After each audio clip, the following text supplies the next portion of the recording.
as on previous occasions, I'll answer one question from an email and then one from participants. The first email is, the first question by email is from Martin. Martin, are you there? Would you like to ask your question, or shall I? Hi, Michael. Hi. Sure, I'll ask it. So if you want me to elaborate afterwards, please say. Yes, but yes. This was my question. I am still trying to come to a confident practice of self-inquiry. An observation occurred to me recently whilst making my efforts. And that is, when I remember to look at myself, I have the feeling that I am creating some sort of self in the very act of remembering to look. And this sense of self lasts as long as I am remembering to look. To put it another way, I feel I am creating the sense of self in order to look at it. That's it, really. Right. Okay.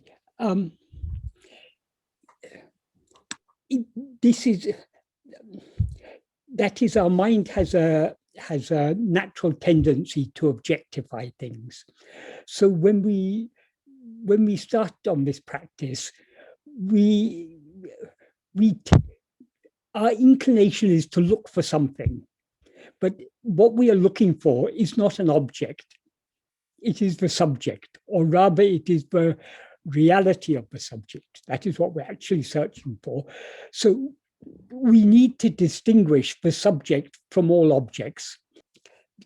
The subject is never an object. The subject is that which is aware of all objects.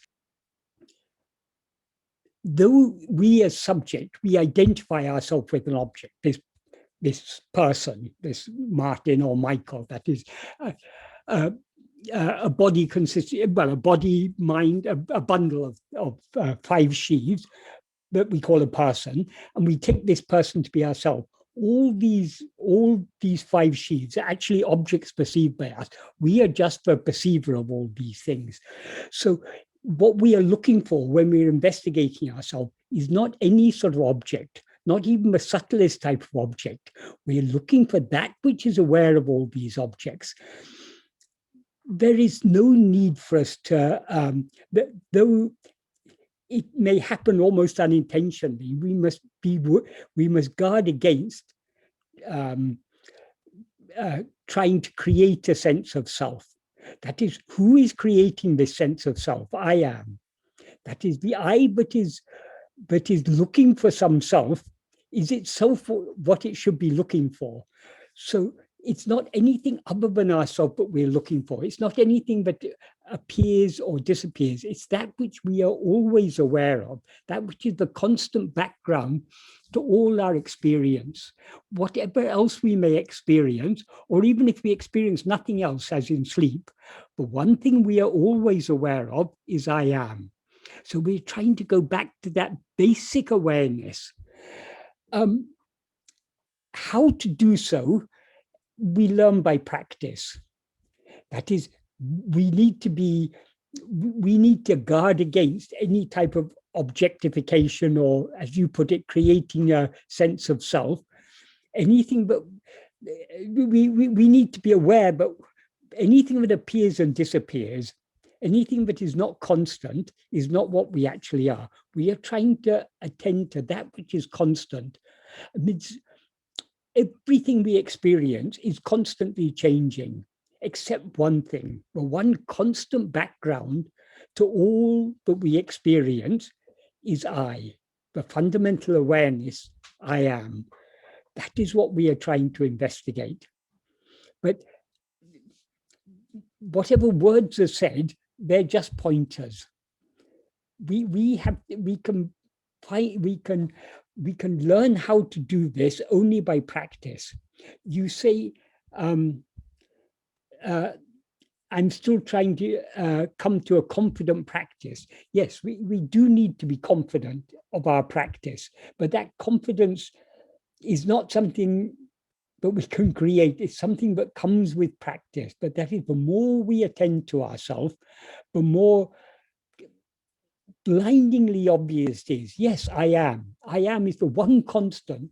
So we need to, as we go deeper and deeper in this practice, it just becomes clearer and clearer. So the confidence it comes automatically with the practice. I don't know whether I've answered your question adequately or not. Well, I think so. I mean, I still don't understand self-inquiry. I mean, I can give an example. I might be sitting in front of the television and I will feel lost and absorbed and identified with what's happening on the screen in the movie. Yes.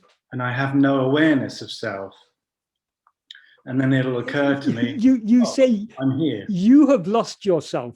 You are not aware. When you say I, yes. That I is what you're looking for. That I is always there. That sense of self is never absent. Right.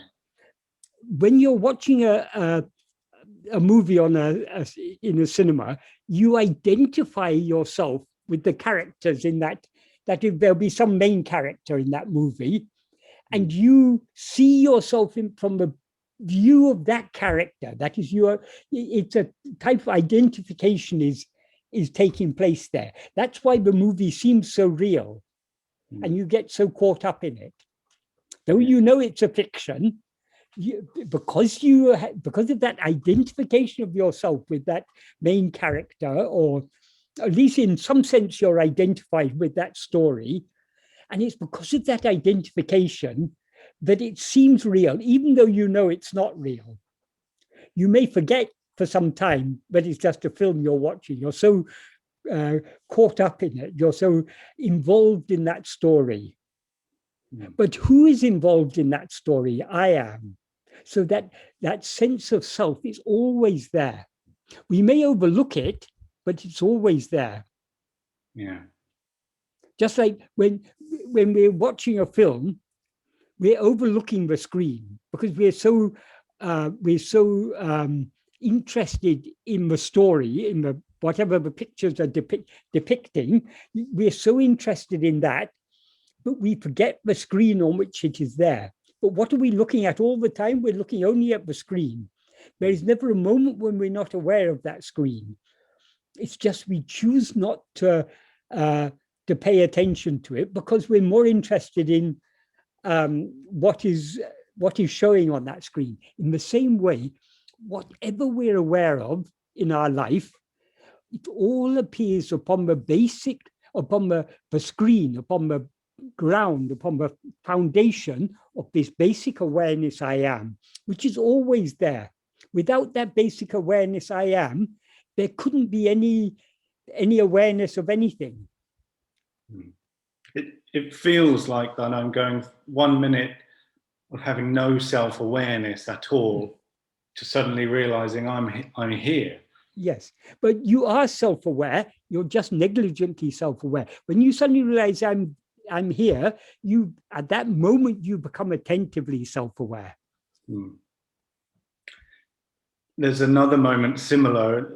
Sometimes upon waking in the morning, I suddenly feel aware of a self having become present. Yes. That wasn't there a moment ago. Yes. Sleep. Suddenly there's a sense of self. And is that the sense of self I should be looking at? That is the beginning, but that is that we need to go deeper than that, because there was what appears in waking is an identity. It's not actually a self. That is, right. When we're asleep, we're not aware of ourselves as I am Martin or I am Michael. No. We are just aware of ourselves as I am. As soon as we wake up or we begin to dream, we identify ourselves with something, with a name and form. So the name and form, that identification with the name and form, that is what is new when we wake up or begin to dream. Yes. And but the actual sense of self was there all along. The difference is that sense of self gets mixed up with this name and form. Well, I don't know, I still feel confused. I felt that I was looking at this sense of self that appears in the morning and staying with this Martin throughout the day and looking at that. Yes. Now it sounds like it's something different. Now the awareness I am is mixed up with the awareness Martin. They're conflated. You're now aware of yourself as I am Martin. I am sitting here, I am having a conversation. You're wholly identified with this person, Martin. But what is it that is identifying itself with Martin? There is something there that continues to shine whether Martin appears or not. That is, are you not clearly aware of yourself in sleep? Not as Martin, but just of your own existence in sleep. I don't feel I am, no. But when you wake up, you confidently say, I slept. You are aware of having been in a state in which you were not aware of anything. Yes, but unless something's very loud whilst I'm asleep, I'm not aware of anything that's going on. So No, maybe no, in sleep, you're not aware of anything, but you're still aware. That is, there is a deeper level of awareness. Awareness of things is superimposed upon the fundamental awareness, which is just awareness, not awareness of anything. That fundamental awareness is the awareness I am. When we have three states of experience, or so it seems to us. We have this waking state. We have another state we call dream. And we have a third state we call sleep. We are clearly, our awareness of I am continues throughout all these three states. That is why when we wake up from sleep, we say, yes, I slept peacefully, I slept, nothing disturbed me, there was no sounds or anything, I was peacefully asleep. How do we know that we were in that peaceful state without any awareness of anything if we were not aware of being in that sleep, in that state? So there is but this is an important point, because this is a great help. If we can recognize this, at first we try to understand it by reasoning, but we need to recognize it. We need to recognize, yes, there is a continuity of awareness, because only when we recognize that continuity of awareness will it makes it so much easier to catch it in the waking state. It enables us to go deeper once we are able to recognize that sleep is not a state of non-awareness. It's a state of, we are not aware of anything, but we are aware. That is, when you wake up from sleep, are you not aware of having been in a state in which you were not aware of anything? I'm not sure.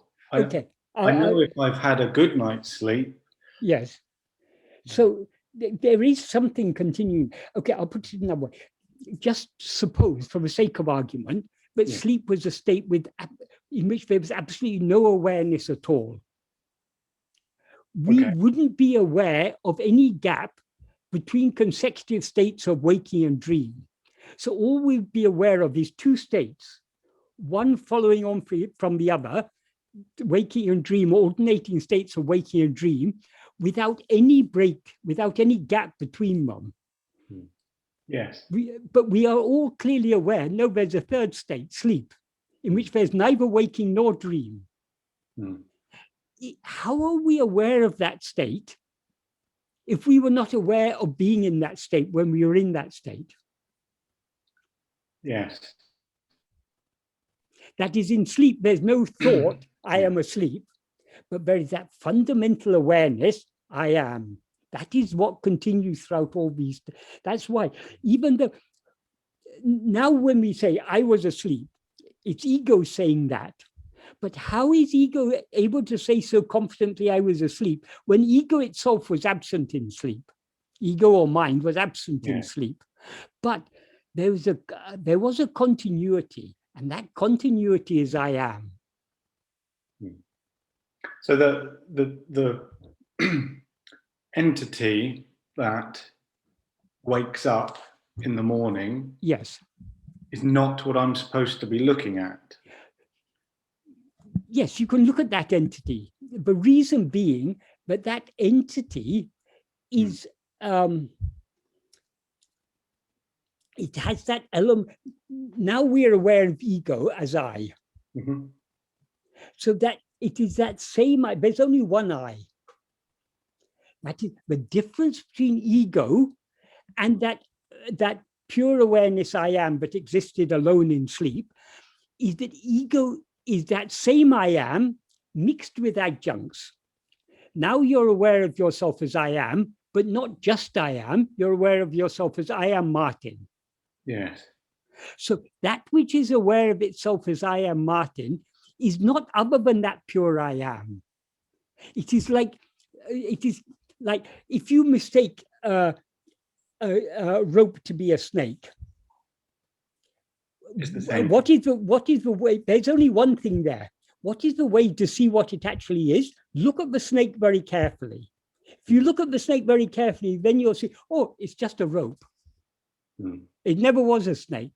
Likewise, this ego, the investigation can only begin with ego because it is ego that is investigating and it is ego that is investigated. But when ego investigates itself keenly enough, it sees itself to be just pure awareness, then it ceases to be ego and pure awareness alone remains. Yeah.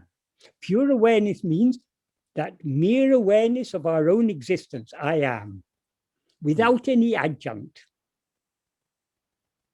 I had sort of started to conclude that this sense of I that comes about upon waking maybe only exists in relation to the world or only in relation to things. It does. The subject is a subject only in relation to objects.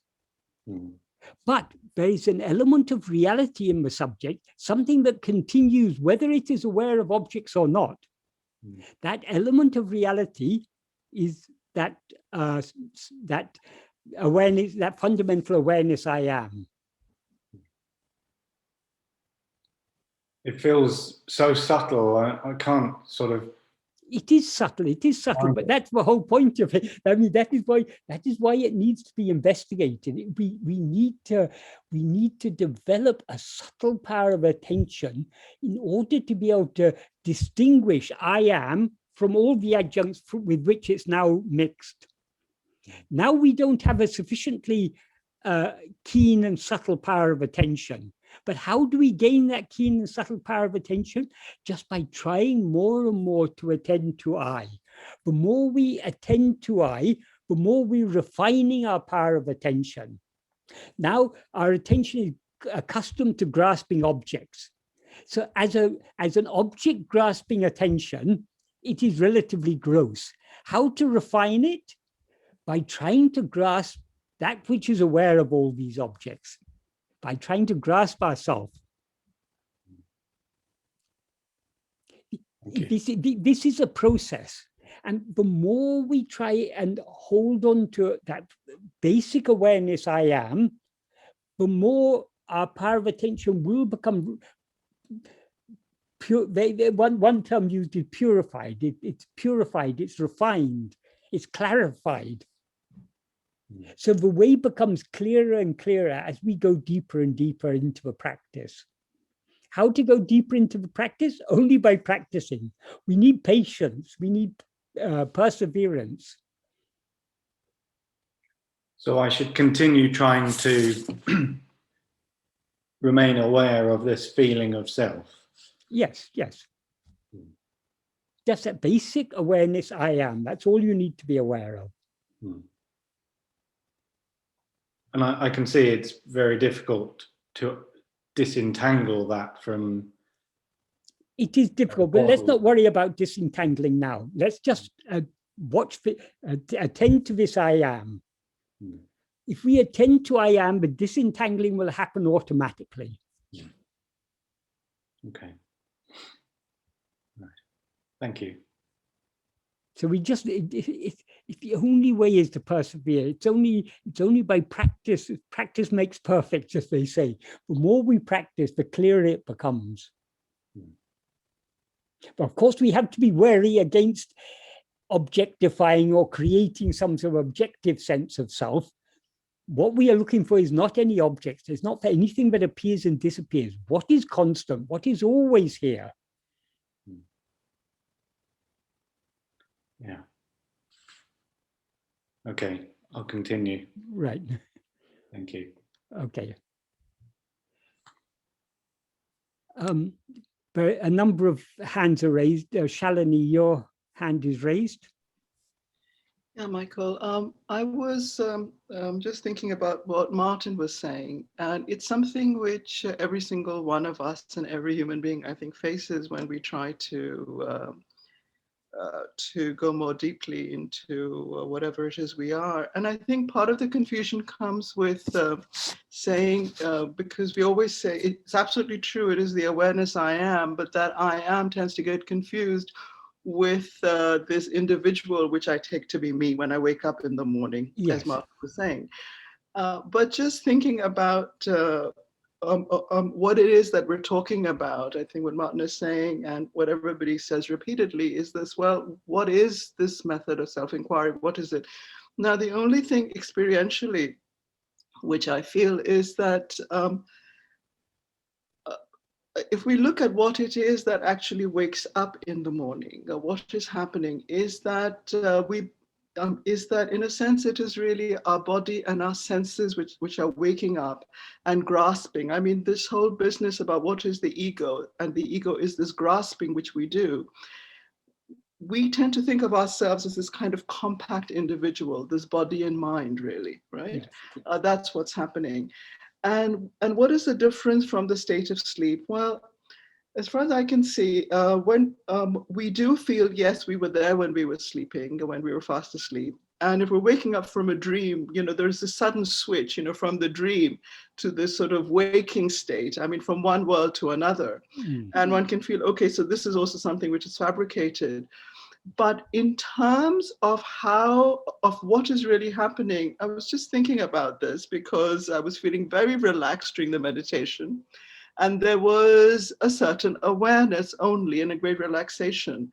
And I think what Martin is getting at, and I think what we all always feel, perhaps I may be wrong here, is that instead of perhaps thinking about trying to do this and that, and the self-inquiry, it's really the body and mind doing it. And the grasping is coming from the body and senses. So relaxing the body and senses, just switching off in that sense, being totally relaxed, like you're on a holiday or a beach, whatever.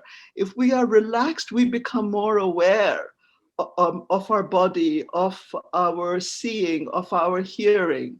And that awareness is the beginning of, I feel perhaps, of what we are. The more we relax in that awareness, that very kind of relaxed attention to the body, because the minute we begin to be aware of something, especially our body in various places, our senses, our sitting here, whatever it might be, that begins to relax and to open up into awareness. And I remember that very often a lot of teachers will say that, the awareness begins with the body, because this is all just awareness. We're aware of our body, and all those little tensions are the grasping, I feel. And every time we start thinking, or we begin to focus and say, well, look, I've got to inquire and so on, that is a grasping very often, and that sense of self emerges. So perhaps this relaxation, that relaxed awareness, is perhaps something which is what attention is, of the right sort. I think the problem is, what is the right sort of attention? I mean, what do we mean by attending? What do we mean by the self-inquiry? It is awareness, but the awareness I am is just awareness.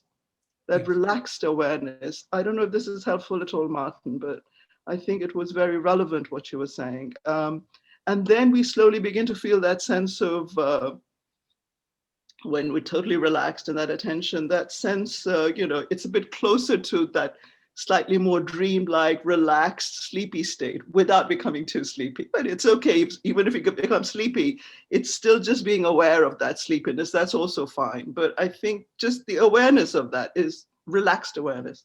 Anyway, sorry about that, but I just thought it occurred to me when. Well, I've come from a group that does work with attention on the body and relaxation. But my understanding is what Bhagavan is saying and what Michael might be pointing to is something a little different. And that might be to awareness itself, which is new to me. And I don't understand it, but I'd like to. It's all just awareness as far as I know. You see, it's just, there is nothing but awareness, right? Whether you're aware of the body or anything else. Yeah. Yes, there is only awareness, but awareness takes two distinct forms that we need to distinguish. There is awareness of things, and there's just awareness. That is what Bhagavan used to use the term in Tamil, sutarivu, to refer to awareness of things. That in English we can say it is transitive awareness. It's awareness with an object. Whereas the awareness the awareness that we actually are and the awareness that we are seeking is the mere awareness, which is awareness without any object. That is the intransitive awareness. Awareness that is not aware of anything, awareness that is just aware. Do you understand the distinction I'm pointing out there? I understand the distinction in the meanings of the words, but and having worked with awareness of things, I sort of recognize that there's something important in what you're saying, and that it's not about being aware of something. Yes, yes. And it's that I want to try and understand. Yes, yes. Language has its limitations because we talk about self-awareness as awareness of oneself, but there's a difference between awareness of oneself and awareness of things. Awareness of things means awareness of things other than ourselves. Awareness of ourself is not actually awareness of anything, because our nature is awareness, and awareness is always aware of itself. That is, our self is not an object of our awareness. Merely by virtue of being aware, we are aware of, we cannot be aware without being aware of being aware. So being aware of being aware implies being aware of I am. So it is not, it's a very subtle, it's a thing that is very difficult to express it in words, because words are designed to talk about duality, whereas this is a totally non-dual state of mere awareness. That is what we are aiming for, and that is what is always underlying. Even when there's awareness of things, there's an awareness underlying it, which is just awareness. That awareness underlying it is the fundamental awareness I am. And Shalini, regarding what you were saying about grasping, what Bhagavan is talking about in verse 25 of Uḷḷadu Nāṛpadu, grasping, he talks about grasping being the very nature of ego. He's not talking about the mind or the senses or anything else grasping. What is the original grasper? That is ego. Ego itself has no form of its own, but it cannot stand, it cannot rise or stand without grasping forms. So first form it grasps is body or mind, this set of five sheaves. And then through the five sheaves, it begins to grasp so many other things. Through the five senses of these five sheaves, it grasps so many outside objects, and within the mind, it grasps so many subtle objects. But the fundamental grasping is the grasping of a the name and form of the body as ourself. Yes, I think that's absolutely true. The thing is that it's there every moment, the grasping. It is, yes, yes. That's why Bhagavan says, grasping form it rises, grasping form it stands, grasping and feeding on forms it flourishes. So the ego cannot stand, cannot exist without grasping. Yes. But what Bhagavan suggests is, rather than grasping forms, try to grasp yourself. If ego tries to grasp itself, it's got nothing to hold on to, so it subsides back into its source. I mean, it's got no support. It can grasp itself, but itself is not a form. So when it's grasping only itself, it thereby subsides and merges back into its source, which is what it always actually was.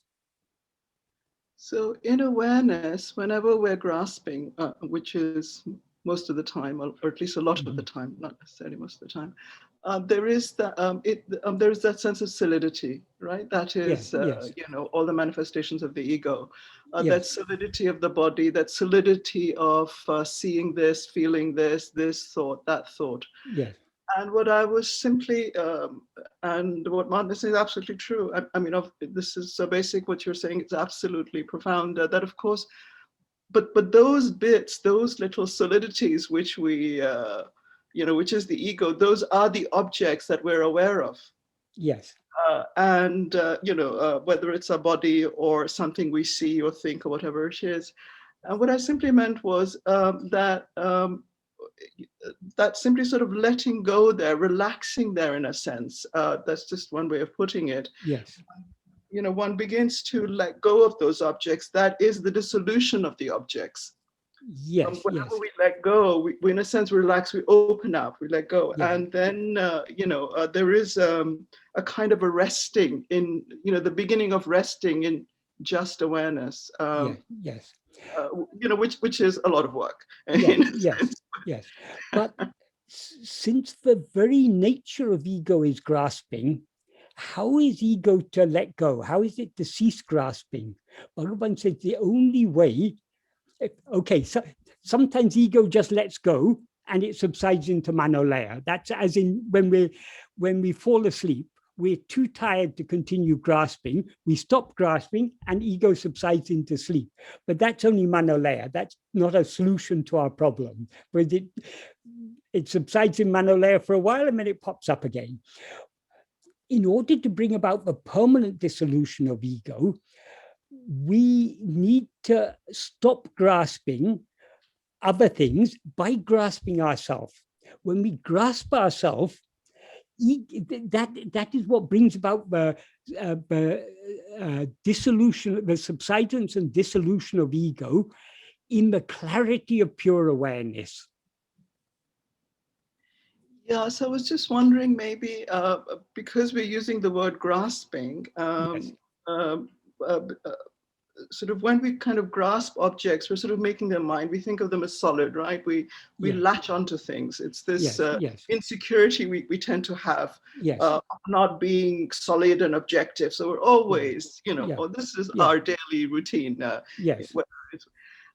But when we're sort of simply being aware, if you like, a beginning to rest in awareness and not grasping, I think it might be a bit confusing to say that we're grasping our awareness or whatever it is. We're just, it's just being aware. Because the minute we become aware of the object and we're simply aware of it in whatever, just aware of it, the object begins to dissolve in some sense. I mean, it's just awareness. I'm not sure if this is coming across, but we do this very often. We just become aware even of a pain. Just be aware and, you know, and slowly, there's nothing but, you know, there's an opening up. The object begins to dissolve and we're more and more aware of awareness. In this context, we need to be clear about what we mean by grasping. How does ego grasp things? It grasps by attention. Whatever we attend to, we are grasping that thing. And when we grasp objects, we are giving reality to those objects. Those objects have no reality, no existence, or not even a seeming existence, independent of our attending to them, our grasping them. So our attention is what is giving reality to these things.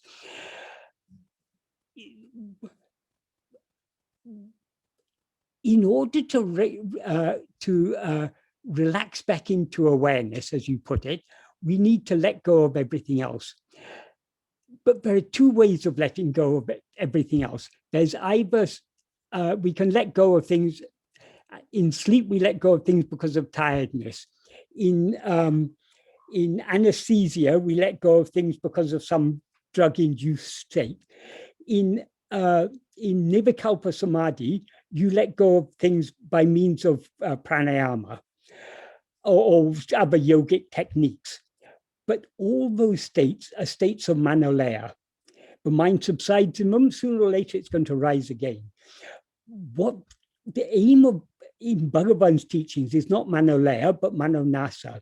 And in order to bring about manonasa, Bhagavan says it's not just a matter of letting go, it's a matter of in verse 16 of Upadēśa Undiyār, for example, he says, Veli videngale vittu, leaving external phenomena, that's letting go of everything, and that implies manum tan oli uru ordale, the mind knowing its own form of light. The mind knowing its own form of light means the mind actually, it's not sufficient just to let go of other things. The mind needs to turn back and see what it actually is. It needs to attend to itself.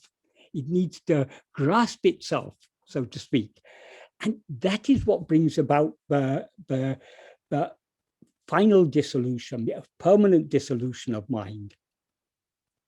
This is why Bhagavan emphasized this. He was constantly emphasizing, who am I? What is this I?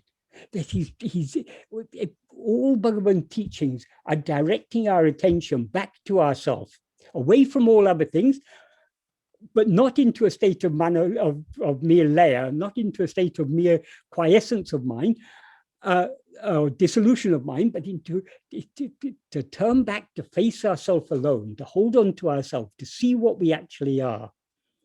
So this is what Bhagavan is teaching us, is something much deeper. I don't know if I've made myself clear there. No, I think it is clear. Yeah. I mean, we're not supposed to just let go and just fall asleep, so to speak. Yes. The awareness must deepen. I mean, yes. More and more deeply aware. Yes. We don't just go into a dream state. And that awareness is not awareness of anything except I am, which is not an object. So it's not really awareness of. It's just awareness of awareness. In that sense. Yes, in a sense, or self-awareness. But whatever, I mean, but it's very difficult to express it in words, but it's awareness of nothing other than ourselves. I think that's really helpful, Michael. I'm sure Martin feels that. Yeah. Thank you. But it all becomes clear only to the extent that we put it into practice. And it does require persistent practice. These things cannot become clear overnight. It is only by persistent practice, gradually, it becomes more and more clear what Bhagavan is talking about. Because the words, that's why Bhagavan said the ultimate teaching is silence. Because however, in whatever refined way it's expressed in words, it's still inadequate.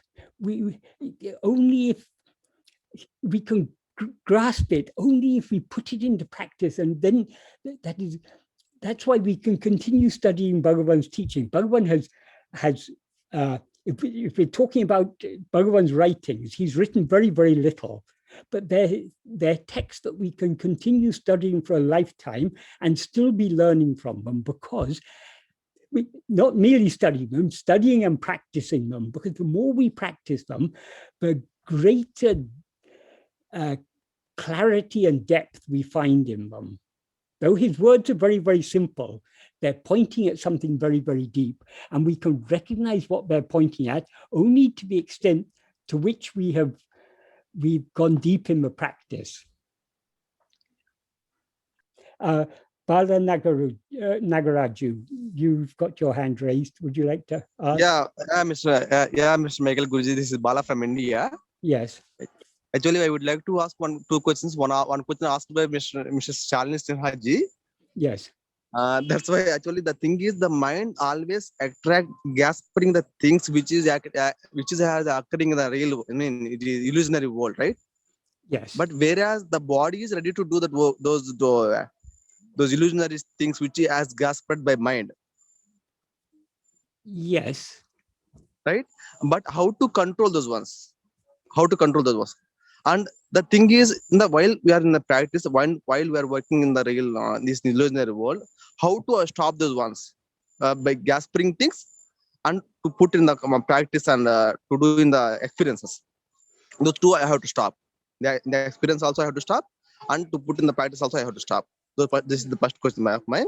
And second question is, nothing is permanent in this world, right? Nothing, even me, nothing except self. Yes. Right? Except self, nothing is permanent in this world. Yes. But while I'm putting this one in practice and in the real-time experience, I'm not able to put them in practice. How to put them in practice? Okay. First, we need to understand why did the mind grasp objects in the world? Why do we continue to be aware of this world? Why is our mind constantly going out towards this world? This is because of our Vishaya vasanas. That is, we have an inclination to go out towards Vishayas. This is the nature of ego, to have Vishaya vasanas.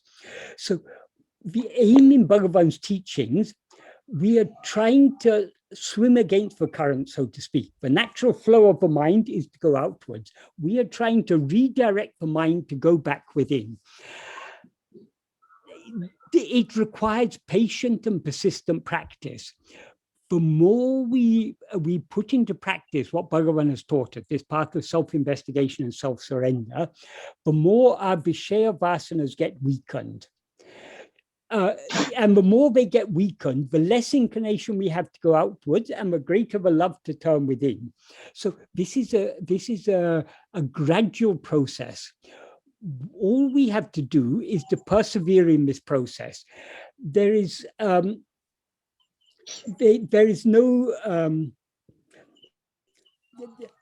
there's no quick and easy solution. We can't just say, oh, just stop your mind going outwards. No, the mind will continue going outwards because such is its nature.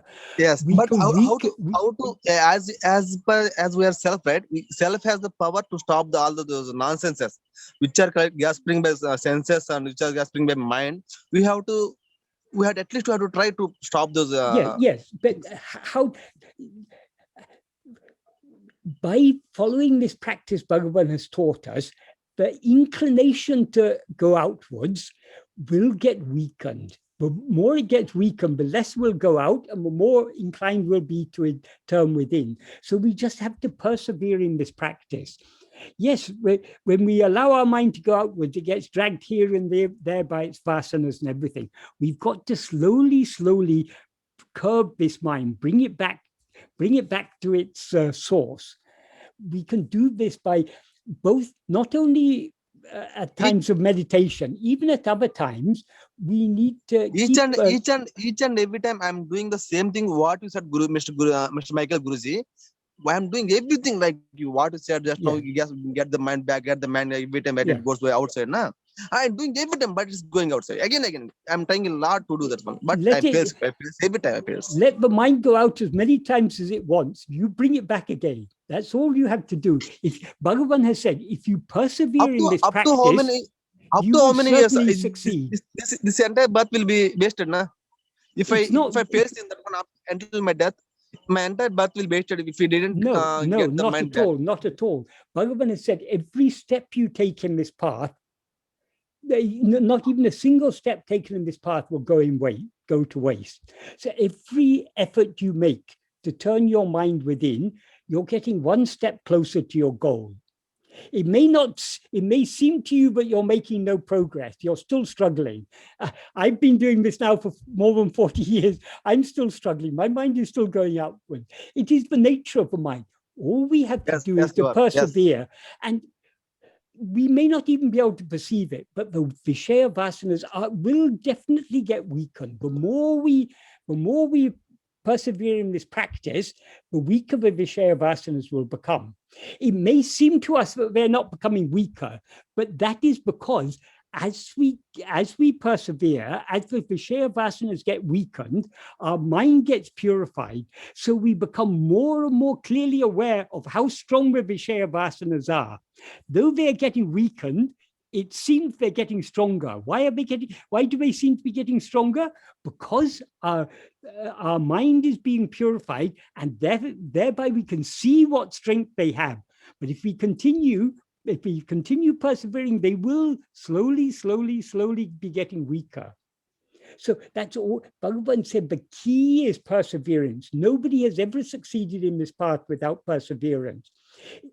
When a small child is learning to walk, have you ever seen a child that's never walked before suddenly getting up and walking confidently? No. For so many days, they'll be struggling to get up. They'll be toddling here and there, falling down, and again trying. Sooner or later, they get the hang of it. So just like that small child, we need to persevere in this practice until we become firmly established in ourselves. This is the only way. Now I'll go on to the next question I received by email. This is a friend wrote, our Sadhguru's teaching is that we should know and acknowledge that this so-called waking state is just a dream, just longer than our nightly dreaming. Then one sees one's loved family as unreal. Then what motivation will one feel and manifest towards taking care of one's baby, spouse, mothers, and fathers if one sees them as unreal? Considering this samsaric life with all our beloved relatives as unreal, as a dream, will this increase the vairagya, worldly indifference for spiritual growth, and increasing one's indifference to one's children, spouse, and elderly parents? What we need to remember is in a dream, not only are all the other people we see in a dream unreal, the person we take ourselves to be in the dream is as unreal as all the other people. So long as we are experiencing ourselves as that dream person seems to be real, because what is actually real is only ourselves. When we take a dream person to be ourselves, that dream person seems to be real, and hence the whole dream world seems to be real. So long as we, in our present state, which is also according to Bhagavan, it's just a dream, not only are all the other people we see in this dream unreal, this person we take ourselves is unreal. This person we take ourselves to be is unreal.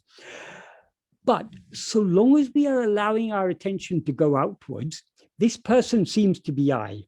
And because this person seems to be I, this person is very dear to me, and I take so much trouble to take care of this person, to ensure that he has food, clothing, shelter, and all those other things.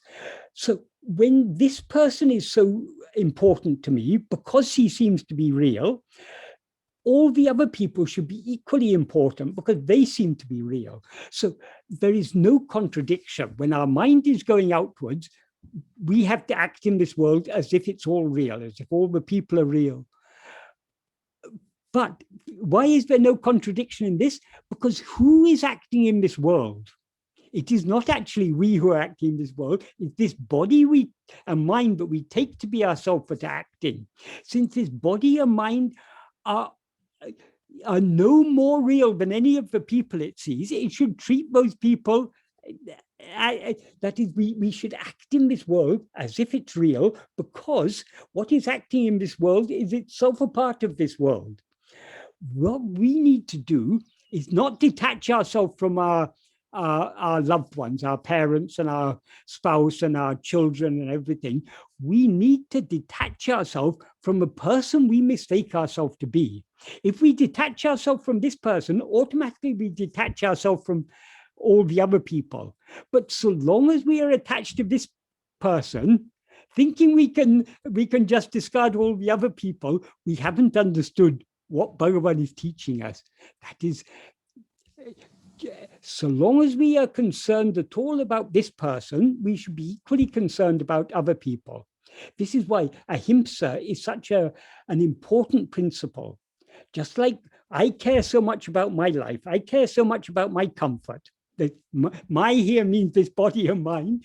I care so much about the life of this body, and I care so much about the comfort of this body. So I should be equally concerned about the life and the comfort of others. So we shouldn't cause harm to others. That's the basis of the principle of ahimsa.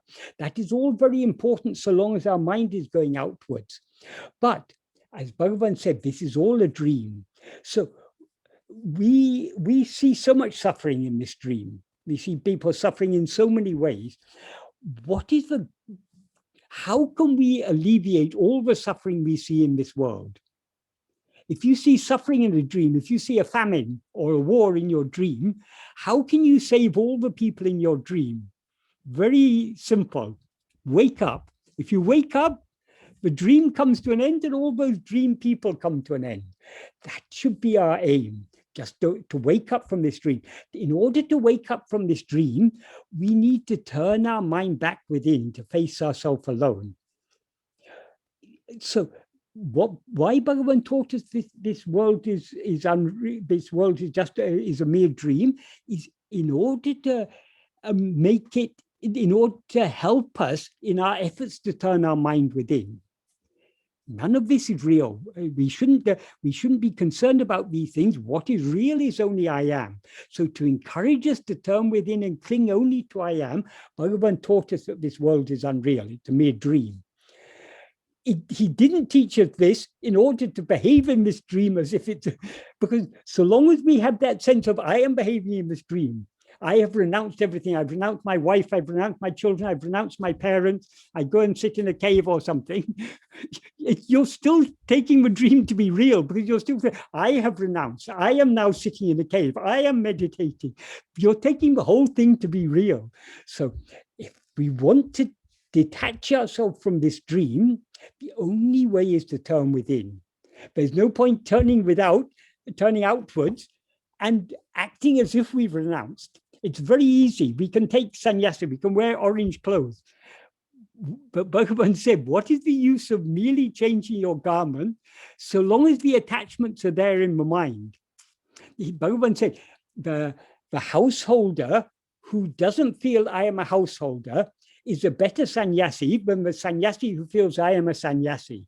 So the renunciation that Bhagavan wants us to, Bhagavan recommends is not outward renunciation, it's only inward renunciation. Regarding outward renunciation, Bhagavan said, if that is your destiny, it will happen. Just like if it's your destiny to be married, you'll be married. If it's your destiny to have children, you'll have children. If it's your destiny to be a sannyasi, you'll be a sannyasi.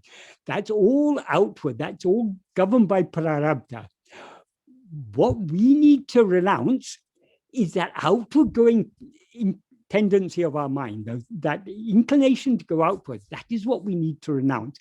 That we can renounce only by persevering in this practice of self-investigation and self-surrender. So I hope that answers that question. Regarding that, outwardly, if you see the outward life of Bhagavan, Bhagavan was so kind and so loving, not only to all his human devotees, but to everyone, including all animals and everything.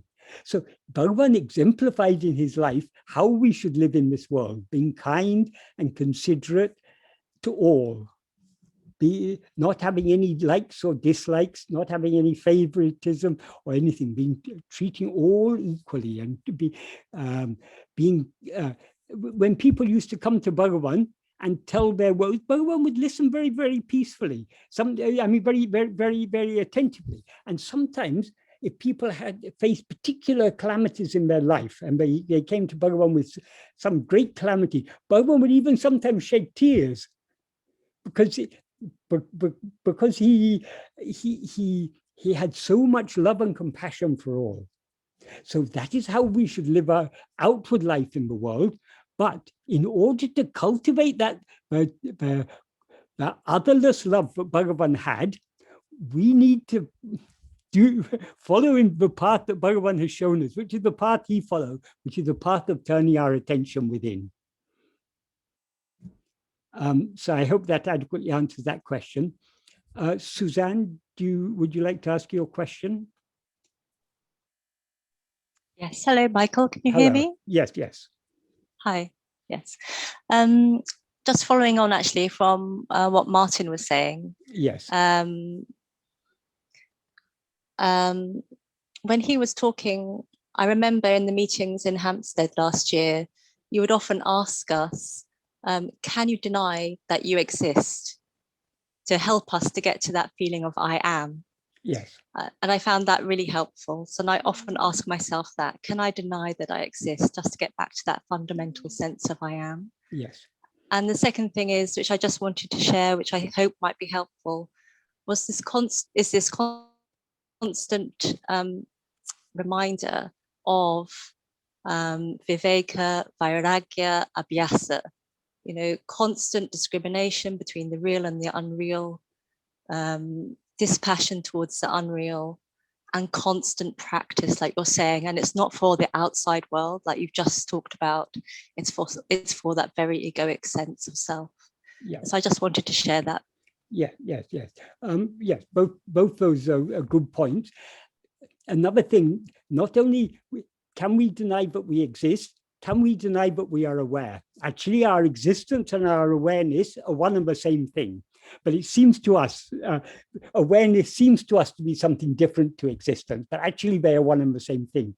So not only are we aware, I am, I exist, well, we are, that is, there is our existence, I am, and our awareness of our existence, I am. So actually they're one and the same, but that's another thing we can constantly remind ourselves is of our awareness. So what we are investigating in self-investigation is not anything that we're aware of, but the one who is aware. Who am I who am aware of all this? Yes, thank you. Yeah. Kiran, are you here? Would you like to ask your question, or shall I read it?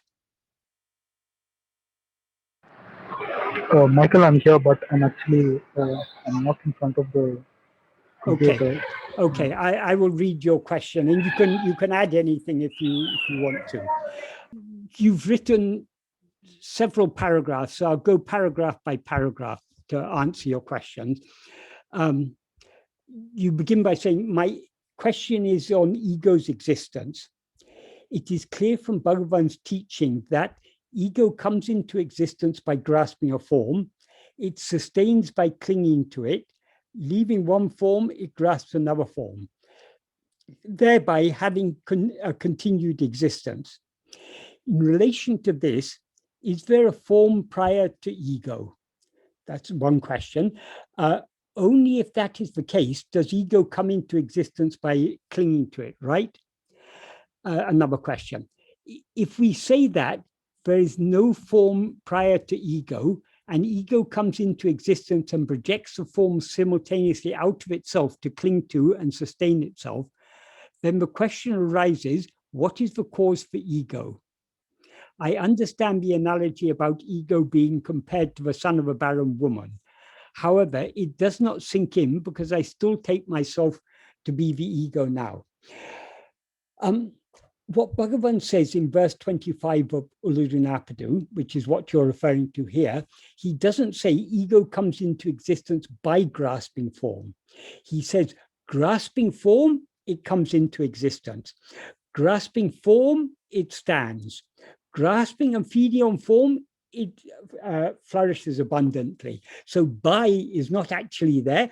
We can take it as being implied, but it's important to be aware that he doesn't actually say by.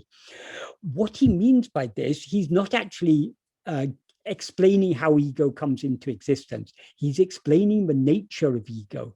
That is, the grasping form is the very nature of ego. As soon as ego comes into its existence, it's grasping form. It stands grasping form. Grasping and feeding on form, it flourishes abundantly. So grasping form is the very nature of ego. What does Bhagavan mean by grasping form?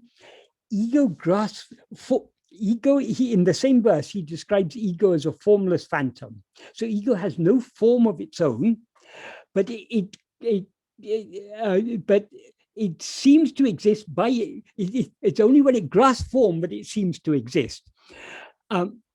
So it's grasping form. Since it itself is formless, grasping form means grasping things other than itself. And grasping, how does ego grasp things? It's only by its attention. So attending to anything other than ourselves is what Bhagavan refers to as grasping form.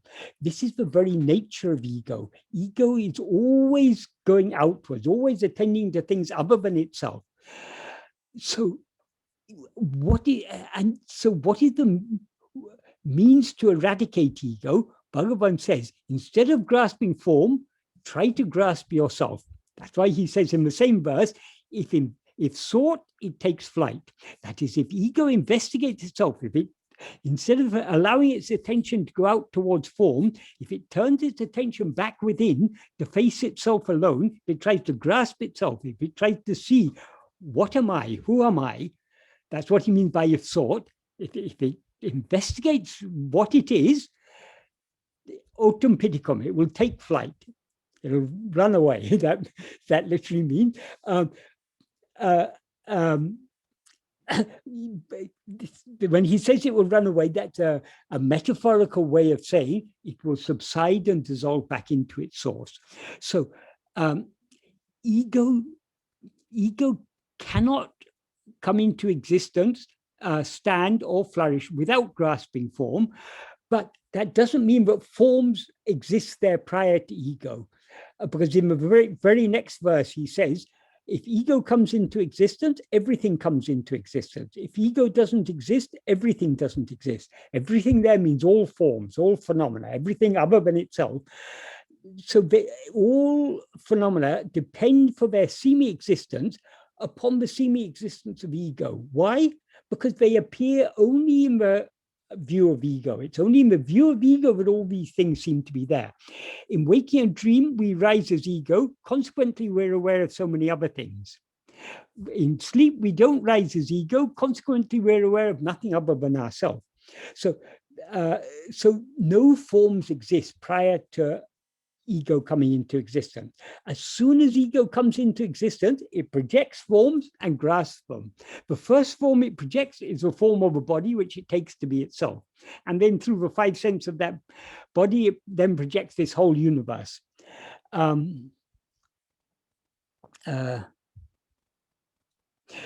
you say, the question arises, what is the cause for ego? There is no cause for ego. Ego is the first cause. Causality, that is cause and effect, comes into existence only after we rise as ego. In sleep, there's no cause and effect. But as soon as we rise as ego, we project this world and cause and effect come into existence. So the first cause, the cause of all other causes, is our rising as ego. So since this is the first cause, there can be no cause for it. Then how can ego rise if it doesn't have a cause? The answer to that is, Bhagavan says, we seem to be ego only so long as we're looking at other things. If we turn back within to see what we actually are, we will find there's no such thing as ego at all. Since there's no such thing as ego, there's no need to find an answer to the question, how did it come into existence? That is, it's in that context, but Bhagavan sometimes compared the rising of ego to the birth of the son of a barren woman. No barren woman has ever given birth to a son. No son has ever been born from a barren woman, because if she's barren, there's no son. If she has a son, she's not barren. So like that, ego is wholly non-existent, but it does seem to exist. That is, now we seem to be ego. Now, so long as we're looking outwards, so long as we're aware of this dream, all these phenomena, we seem to be ego. So we shouldn't trouble ourselves by trying to solve this riddle of what causes the ego to come into existence. As Bhagavan said, first see if it's come into existence. If you find it, bring it to me, and then we can find out how it came into existence. If you look for it, it disappears because it doesn't actually exist. We seem to be ego only so long as we're looking away from ourselves. When we look back at ourselves, there's no such thing as ego. So that's your first paragraph. Then in the next paragraph, you said, it's also said that the cause for ego to project all this world is because of its vasanas. Vasanas are created and multiplied, manifold, only when ego comes into existence. And for ego to come into existence, it needs to have vasanas. It seems to be a loop. Without vasanas, where is there a form for the ego to project and cling to simultaneously? It's not actually a loop. That is, the root of all vasanas is ego. Why? Because what are vasanas? They're ego's inclinations to go outward, and ego's inclination to project and experience phenomena. So the vasanas, though ego is not its vasanas, but vasanas have no existence independent of ego. Ego of vasanas are it's the very nature of ego to have vasanas. So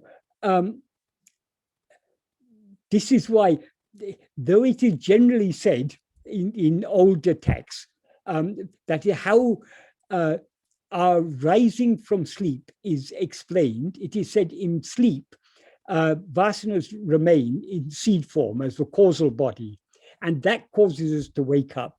But according to Bhagavan, even that is not true. That's a nice explanation for people who want an explanation. Why does ego come out of sleep? But that explanation is unnecessary. But vasanas cannot exist without ego. It's only when we rise as ego that we have vasanas. So why then does ego come out of sleep? Just like we cannot explain the original appearance of ego, and there's no need to do so, because if we investigate it, there's no ego. For exactly the same reason, there is no way of, there's no need to explain and no way of explaining how ego comes out of sleep again. We can say ego comes out of sleep because it hasn't been destroyed, but that's just again, it's just going round in circles. The point is, the nature of ego is that we seem to be ego only so long as we're looking away from ourselves. If we look back at ourselves, we'll see there's no ego, therefore no problem. And the vasanas, they are wholly dependent on ego. As you say, it's because of its vasanas. Its vasanas means ego's vasanas. So vasanas cannot exist without ego. It is, the vasanas are what? They're ego's inclination to go outwards. And then you say, modern science tells us all this creation began with a big bang, and it is around 13.8 billion years old. Just like our Milky Way galaxy, there are over 3 trillion plus other galaxies. This is only what we can currently see with our telescopes, each containing a few hundred billion stars and a few thousand billion planets. There are more stars in the universe than there are grains of sand on this entire Earth. So about that you ask, what Bhagavan says is quite radical and striking. The cause of this immensely vast universe is nothing other than you rising as ego. The whole thing boils down to this: how did ego create these vasanas, and when there was no creation in the first place? Yes, Bhagavan says all this science and everything, all this scientific view of the world, what is it? It's just a view of the world. It's just a way of understanding the world. But who is trying to understand this world? It is ego. Where is there? the world comes into existence only with ego, and it subsides with ego. There's no world independent of ego. That is, perceiving a world is the very nature of ego. The ego is the dreamer. The nature of the dreamer is to dream. So this whole world is nothing but a dream. And the dream is, as you say, it's a projection of our vasanas. But those vasanas don't exist independent of ego. It's ego who has the... What are vasanas? Vasanas are the inclination, Vishaya vasanas, as Bhagavan said, their inclination towards Vishayas. That is, we have this inclination to project and experience all these Vishayas, all these phenomena. So how did ego create these vasanas? It is just the nature of ego, because ego's nature is to go outwards. It is the nature of ego to have vasanas. What we need to do now, having identified this problem, if having vasanas and going outwards is a problem, we need to curb those vasanas by trying to turn our attention back within. And then in the final paragraph, you say, from the ego standpoint, could we agree that there has been creation, which is nothing but self? When you say creation is nothing but self, what creation is a mere appearance, in the same sense that the snake is nothing but a rope. We can say creation is nothing but self. But so long as we are seeing it as this world, we are not seeing ourselves as we actually are. When we see ourselves as we actually are, we won't see ourselves as this world. However, a spurious entity without form assumed itself, identified itself to be a limited form, like a body, in this vast existence, and developed these tendencies to look outward and began suffering, which continues to this day. This account you give here implies that the creation is there prior to ego, prior to the rising of ego. According to Bhagavan, that is not the case. It is only, there's no creation independent of our perception. That is, the world seems to exist only because we perceive it. If we don't perceive it, it doesn't exist at all. That is what Bhagavan has taught us. There are other views, even in Advaita. Most Advaitins think that God was, that is, the world was created by God through his power of Maya. And they have so many accounts. Bhagavan has simplified it. Has anyone ever seen the world without the mind? Why should we believe in the existence of something that we don't experience? So it's only when we perceive it that the world seems to exist. So it's nothing, the world is nothing but our perception of it. It has no independent existence. And then you say, only when this spurious entity without a form looks at itself would it know that the reality is the self, and all this creation was none other than the self. So it comes to a conclusion that nothing ever happened and ever came into existence. Yes, that is the final conclusion. That is ajata. That is, so long as we rise as ego, the appropriate teaching to give is what Bhagavan taught us. Drishti Shrishti Vada, that is, all this seems to exist only because you see it, has no existence other than your perception of it. That is practical so for us now, because this world, we seem to be ego, and consequently this world seems to exist. But when we investigate this ego and see what it actually is, we'll see it is just pure awareness. It was never ego. There never was any such thing as ego. Therefore, there never was any such thing as a world. That is the ultimate truth is ajata, but no ego or world has ever come into existence. So, Kiran, have I adequately answered your questions, or was there anything more you wanted to ask in that connection? It's clear, Michael. Definitely in the order that you explained, it makes sense. But honestly, I definitely need to get back to this recording a couple of more times to get the understanding more clear. Yeah. Well, what is most important is that we put this into practice, because, you know, Bhagavan's teachings are extremely simple, but they're also very deep and very subtle. So to grasp this and to be firmly convinced of this, we need a certain degree of clarity of mind.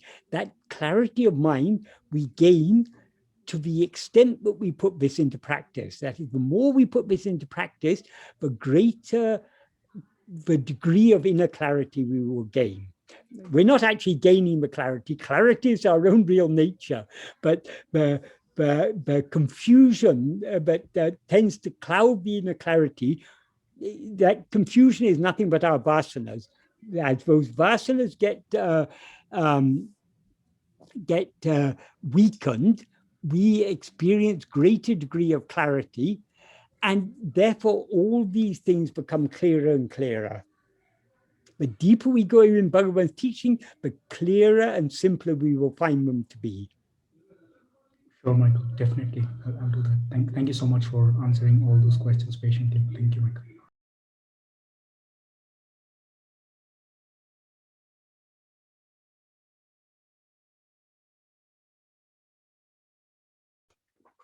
A friend wrote, I have times when I feel incredibly happy. I am sure this happiness is not dependent on people, places, or things, as I feel it arises in a different way. I also have times when I feel so present, but even my breathing stops, and I'm not frightened by this at all. However, in contrast, I have very difficult anxiety episodes. I've had these all my life. And when it happens, it makes me feel I'm not progressing at all. The anxiety is usually related to my health. So I question what belief in Bhagavan's teachings do I really have. The anxiety can visit in the night, robbing me of sleep and my peace of mind. Is anxiety my karma, or is it a vasana? Is there anything I can do? I do try and not have a desire to be anxiety-free, but when it comes very strong, it really is hard not to want to be free of it. That's the first question. I'll answer this one first. Firstly, is it karma, or is it a vasana? As with all these things, we can't easily distinguish to what extent anything is caused by fate and to what extent it's caused by our will. Our will means all our vasanas, the totality of all our vasanas. However, to put in simplistic terms, we can say generally, but this isn't by no means certain.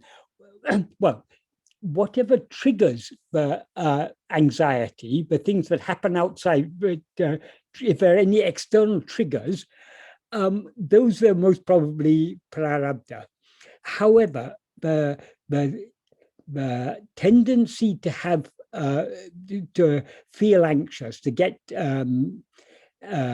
anxiety attacks or whatever, or the episodes of intense anxiety, that is a response to certain situations, or sometimes it can even happen without a trigger. This is quite possibly related to our vasanas. Anxiety is a type of fear, and ultimately fear arises out of desire. If we had no desire, if we had no likes and dislikes, there would be nothing for us to fear, and therefore we wouldn't be anxious about anything. So, but as ego, we do have desires and attachments, and so for some people, this manifests in the form of anxiety. Is there anything I can do about it? She asked. But as with everything else, the only solution is to persevere in following Bhagavan's path. As we follow Bhagavan's path of self-investigation and self-surrender, we are gradually weakening our Vishaya vasanas. And so these things there'll be less drive to become anxious. During actual periods of anxiety, when you get overwhelmed by anxiety, remembering that Bhagavan, remembering that he is taken care of, but we have nothing to worry about. We can leave all our cares and concerns to him, because he has already charted out our life. Whatever is to happen is going to happen. Whatever is not going to happen is not going to happen. Our only responsibility is to surrender ourselves to him. That means to cease rising as an ego with likes, dislikes, and so on. So thinking about Bhagavan, thinking about his kindness, his love, thinking about his teaching, this can help at least to some extent with coping with anxiety. But most important of all is that we actually put what he said into practice by trying to turn our mind within. Sometimes it may seem we've been practicing this for years, but the same anxiety continues coming back. Because we cannot easily, that is, if we are following this path, we are definitely making progress, but that may not always manifest externally. So the old vasanas that are there will continue creating the same problems, but slowly, slowly they're getting weaker. That we can be sure. If we are following this path, they are getting weaker. And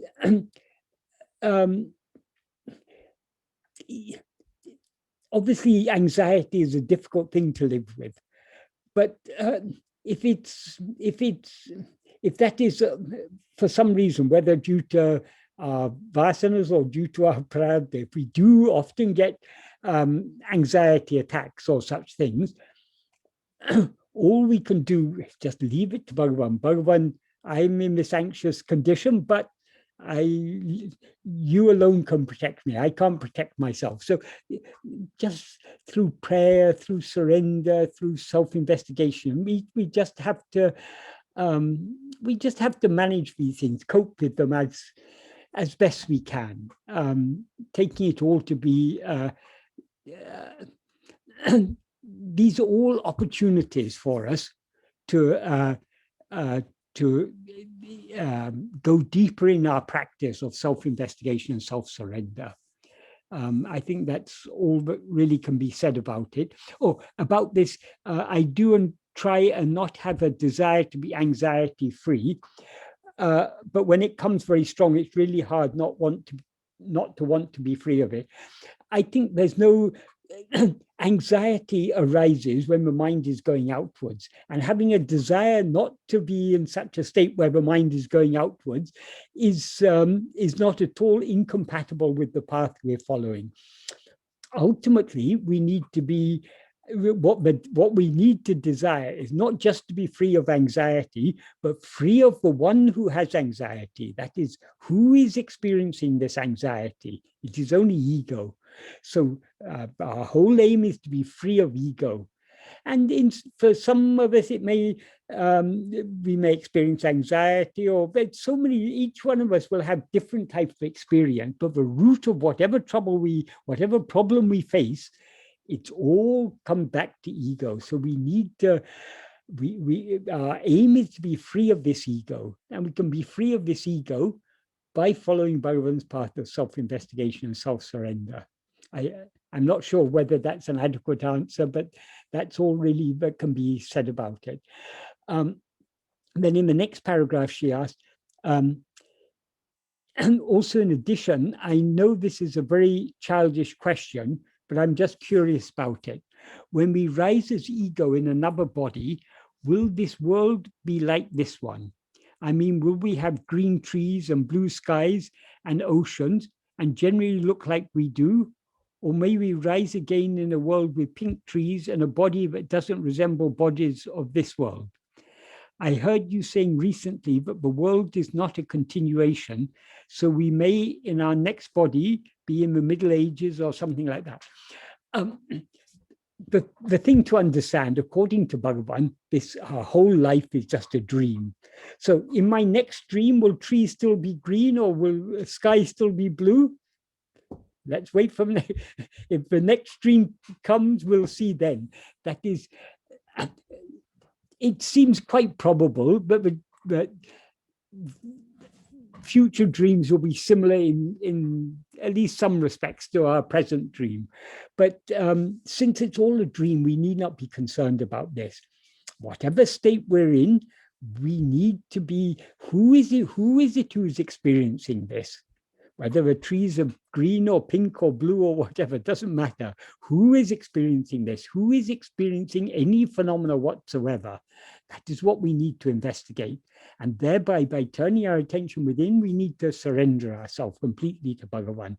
So there's no need to have any concern or even curiosity about anything other than ourselves. These sort of questions, these are all, what does it matter whether trees are green or pink or whatever? The problem doesn't lie in the trees. The problem lies in us who see the trees. That is, our seeing of this world is the problem, not the world itself. Well, the world seems to be full of problems, but the root problem is the fact that we see this world. And why do we see this world? Because we rise as ego and project it, just like we see any world in a dream. So I think that has answered, yes, that was all the questions she had. She apologized that she may not be able to be here. That's why I didn't ask her to say this. Stuart, you've got Stuart Geltner, you've got your hand raised. Yes, I'm here, Michael. Hi. Are you the same Stuart who wrote the email? Yes, probably. Okay, right. Regarding euthanasia. Yes, okay. That is, I understand what your situation is. I'll just give an overview to others so that they understand the context. Absolutely. Open book. Okay. Stuart has a very painful and debilitating condition that has been with him for, I think you said 40 years, is it? Yes, sir. Yeah. And it makes him unable to do things and also causes a great deal of pain. So your questions were concerning euthanasia. If we were first, when I read your question, I thought it was you were talking about the topic of euthanasia in general. It's very hard with these things. That is, when it concerns other people, I think ultimately people should be free to choose what they want. If someone has a terminal illness, or if someone is on a life support system, I don't think people should be compelled to remain on life support. I think people should have a right to ask for the life support system to be removed. But that is all to do with laws and these things. That is, what is allowed by law is not always necessarily what is what is the morally right thing to do. But I think your case is a little bit different. I understand that you're in a you have a very severe illness, and I can understand the difficulty it causes you. But as a devotee of Bhagavan, as someone who has for so many years been trying to follow this path of self-investigation and self-surrender, we should take this life with all its troubles to be a gift from Bhagavan. That is, none of these things can be happening if it were not by Bhagavan's grace. Yes. For some reason, we cannot know why, Bhagavan has given you a certain type of prarabdha, a very difficult prarabdha maybe, but he has given you this for your own good. You say something about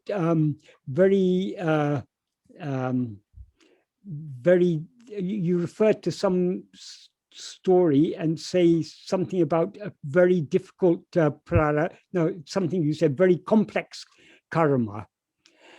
I don't think we even have to see it in these terms. The fact is, whatever we experience, it is the fruit of our past actions. But in the past, we have done so many actions, good actions and bad actions. There's a huge heap of what is called sanchita, which is the fruits of past actions, which we have yet to experience. From that vast heap of sanchita, Bhagavan has selected a certain fruit for us to experience in this lifetime. So he selects those fruit that will be most conducive to our spiritual development. So whether he puts us in a seemingly favorable or a seemingly unfavorable circumstances in life, it's all given by him for our own spiritual welfare. I can understand it's very difficult to bear with an extremely painful and debilitating condition, but this is an opportunity given by Bhagavan. At times of intense pain, it may be very difficult for you to turn your attention within, but in a sense, you have the fact of your condition is a very strong motivation for you to turn within and investigate yourself.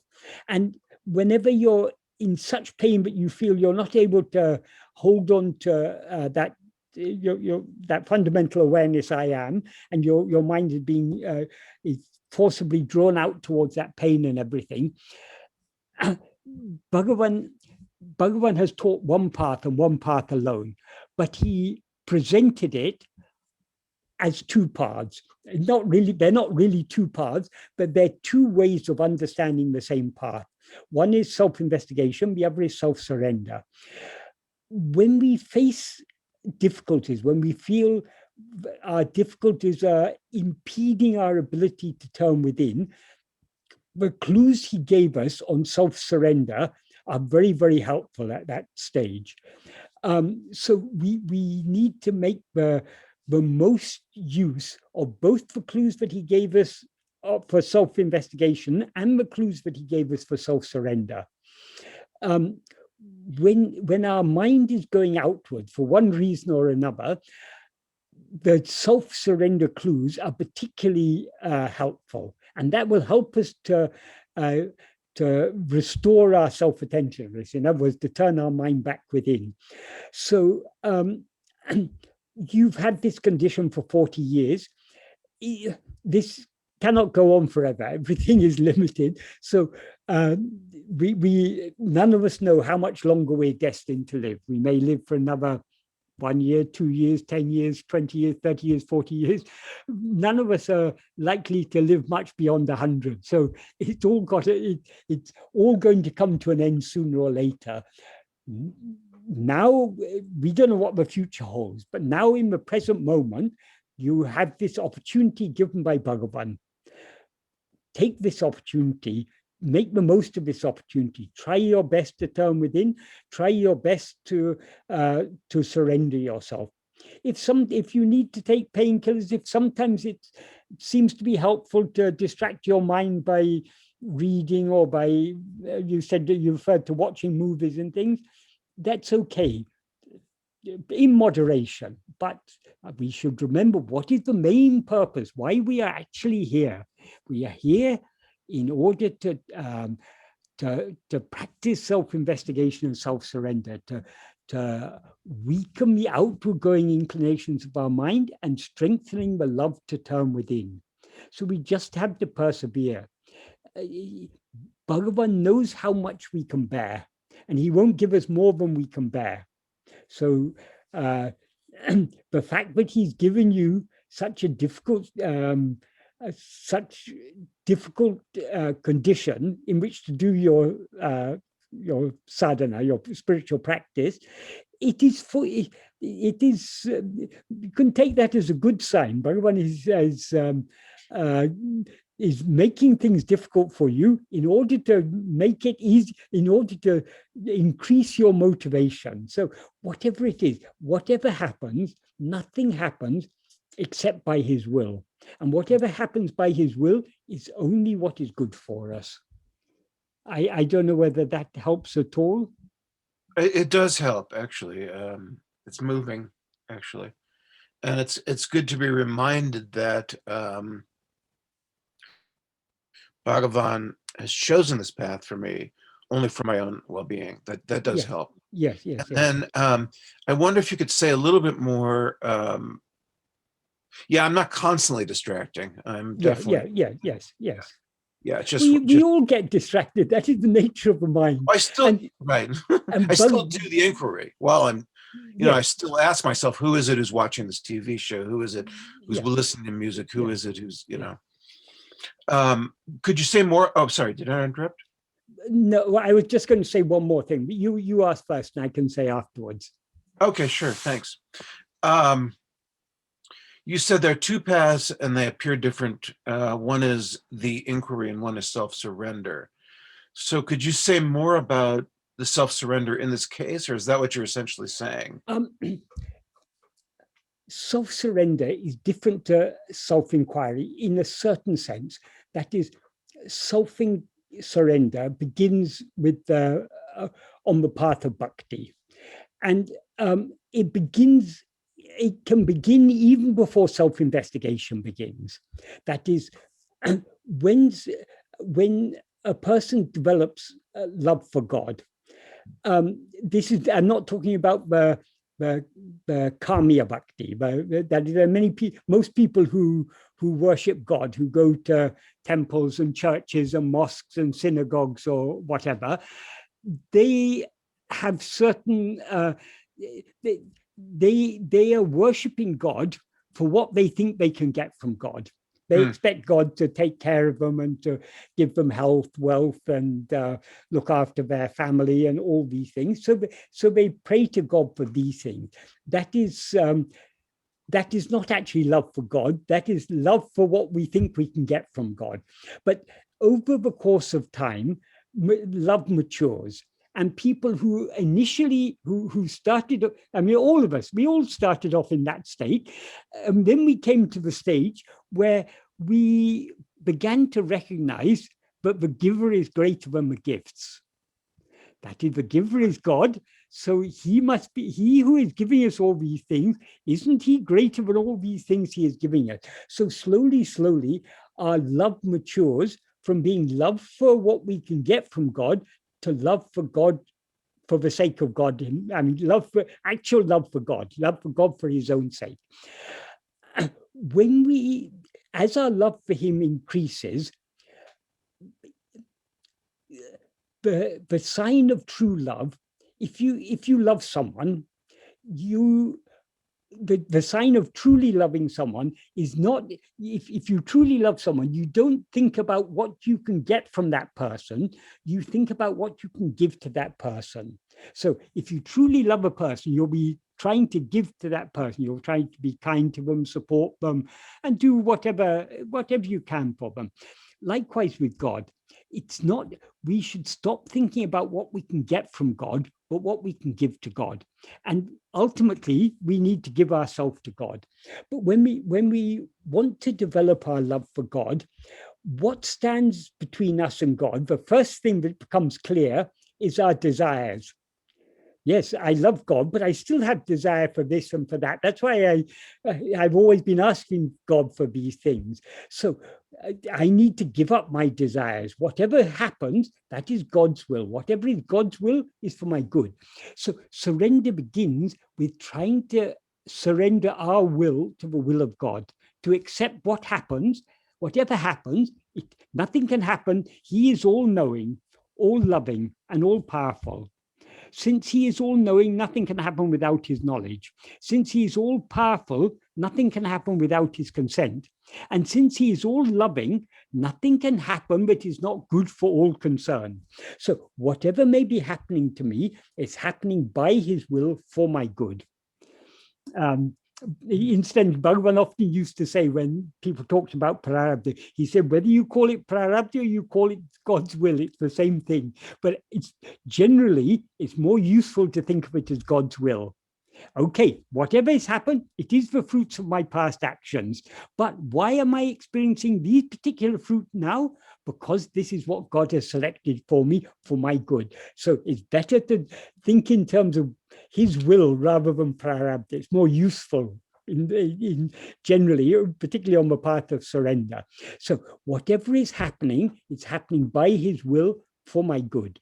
So in order to accept his will wholeheartedly, we need to give up our own will. We need to give up our own likes, dislikes, desires, attachments. So surrender begins when we try to lessen our own desires. How do we lessen our own desires? The more we have love for God, the less we will be concerned about other things. So the love for God is the means by which we surrender our will to him, our likes and dislikes. We want only, as Bhagavan says in verse 2 of Aruṇācala Padigam, Ninishtam enishtam, your will is my will. Imbedaku, that is happiness for me. So we want to rejoice in nothing but his will, whatever his will may be, whether it's, Bhagavan has said this in so many ways. In verse 7 of Aruṇācala Navamaṇimālai, he's saying, Ennam meduvo adu sevai, whatever be your thought, that means whatever be your will, you do that. Kanneyundran karalineo kadal peruke taruvaye. You do whatever you want, only give me a surging, ever-increasing love for your feet. So this is the path of bhakti. We're trying to surrender our will to the will of God. So that is the early stages of surrender. But as we go deeper in this surrender, we can, to some extent, we can give up our likes and dislikes and desires and attachments and fears and so on. But we can't do so entirely. Why? Because so long as the root is there, the desires and attachments will continue sprouting in one form or other. They may be much weaker, but they'll still be there. What is the root of all of our will, of all our likes, dislikes, desires, attachments, and so on? It is only ourself as ego. So if we want to surrender our will completely, we have to surrender ourselves. And how do we surrender ourselves? According to Bhagavan, the self we have to surrender, obviously ego. According to Bhagavan, the nature of ego is such, it's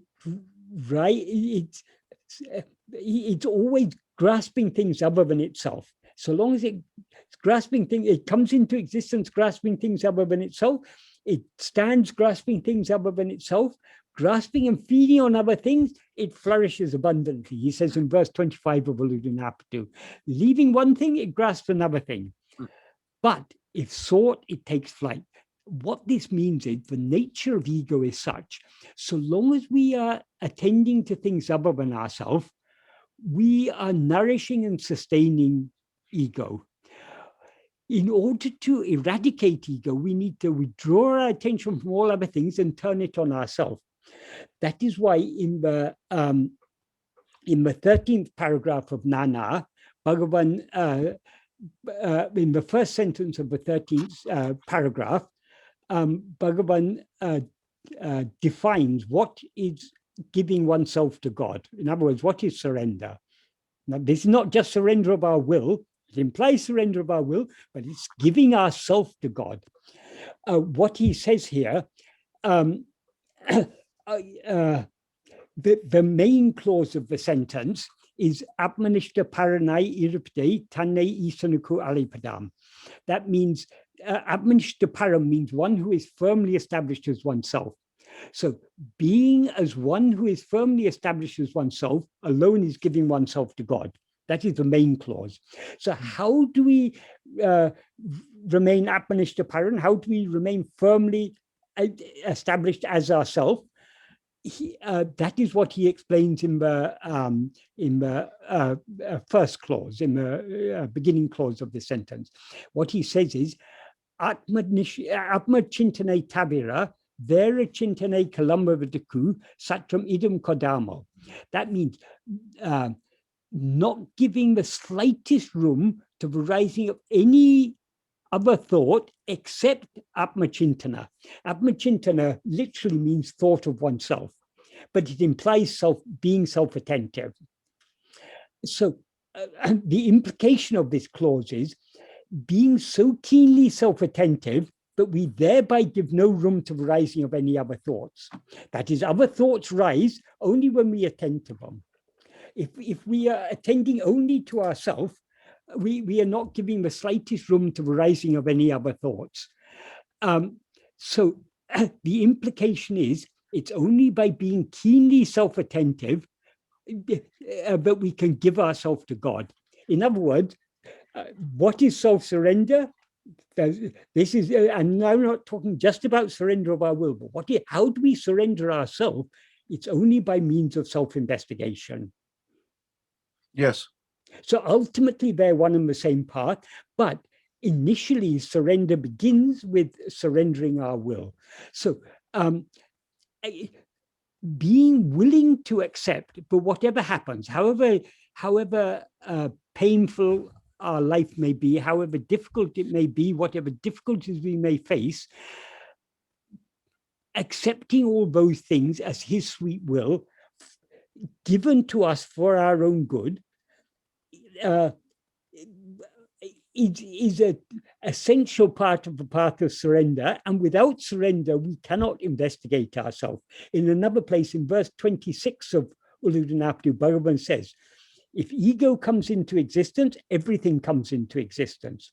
If ego doesn't exist, everything doesn't exist. Ego itself is everything. Therefore, investigating what it is giving up everything. So we cannot investigate ourselves without surrendering ourselves, and we cannot surrender ourselves completely without investigating ourselves. That is why ultimately they're one and the same path. And as practice, I mean, they go on. Any true devotee of Bhagavan who is following his path, they will inevitably be following both self-investigation and self-surrender. That is, when the mind is going outwards, for one reason or other, whether because of the pain we're in or for any other reason, we should be practicing, trying to lessen we should be curbing the outward going tendency of our mind by lessening our likes, dislikes, desires, attachment, leaving everything to him. Your will be done. Your will is my will. I don't want anything of my own. That will help us to turn within again. Yes, clearly. So, yeah, so this all makes sense to me completely, and it does help. I guess I have a question around this idea that when one has, with the Nāmanalai Swami, when Bhagavan hugged him in the chamber, he lost all sense of the external world. Yeah. You know, remember the story I'm talking about? I think I've heard that, yes. Vaguely, yeah, okay. So there are times when I feel a complete loss of anything other than myself, but there's still an awareness of objects. And I read that Bhagavan wrote that that's because of the momentum of the vasanas. Can you help me understand that? Yes, that is all Bhagavan said. Whatever we perceive, the whole world is nothing but a projection of our own vasanas. Just as in dream, the whole world is a mental creation. What are the seeds from which, that is, Bhagavan says in the fourth paragraph of Nāṉ Ār, but if you remove all thoughts, there's no such thing as world. And he there gives the analogy of the spider spinning the thread out of itself. Just as the spider spins the thread out of itself and again withdraws it back into itself, so the mind projects this world out of itself and again withdraws it within. Elsewhere, Bhagavan is explained, and so there he said the world is nothing but thoughts. Yeah. So what are the seeds that give rise to thoughts is only our vasanas. Vasanas means our inclination to go outwards. So long as we have an inclination to go outwards, we project this world. I guess what I mean is that does one, to be in oneself, does there need to be a complete absence of the experience of phenomena? Yes, yes. Bhagavan makes that very clear in both in the third and the fourth paragraphs of Nāṇ Ār, and in so many other places by implication. The reason for that is, what is it that is aware of phenomena? It's only ego. Right. When we don't rise as ego, as in sleep, there are no phenomena. As soon as we rise as ego, there are phenomena.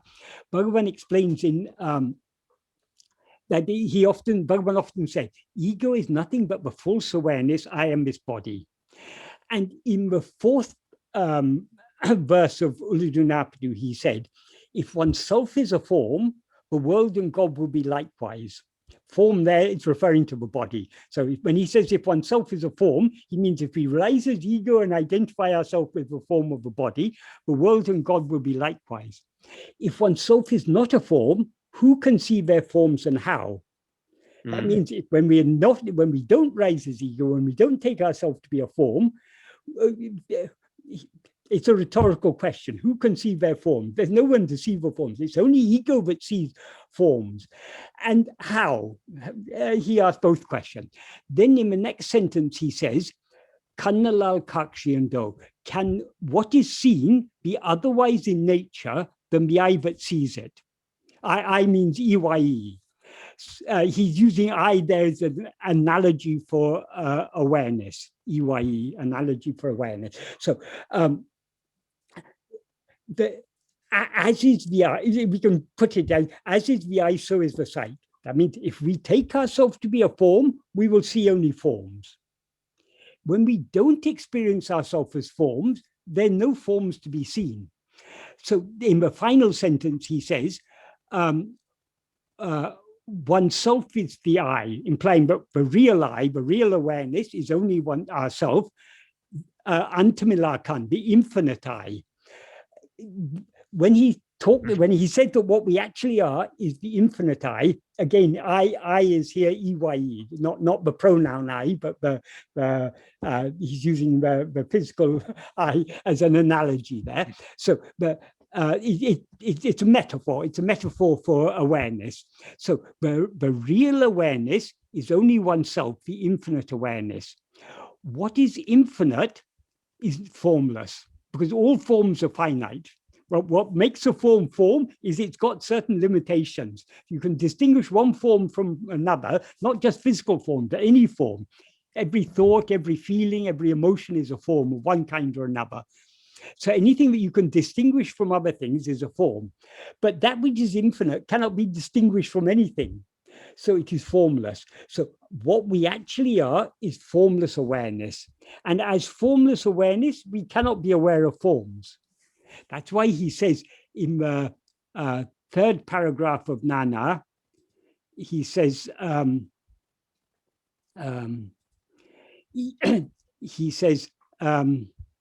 if the mind, which is the cause for all awareness and all activity, ceases, jagat drishti, that means perception of the world, will depart.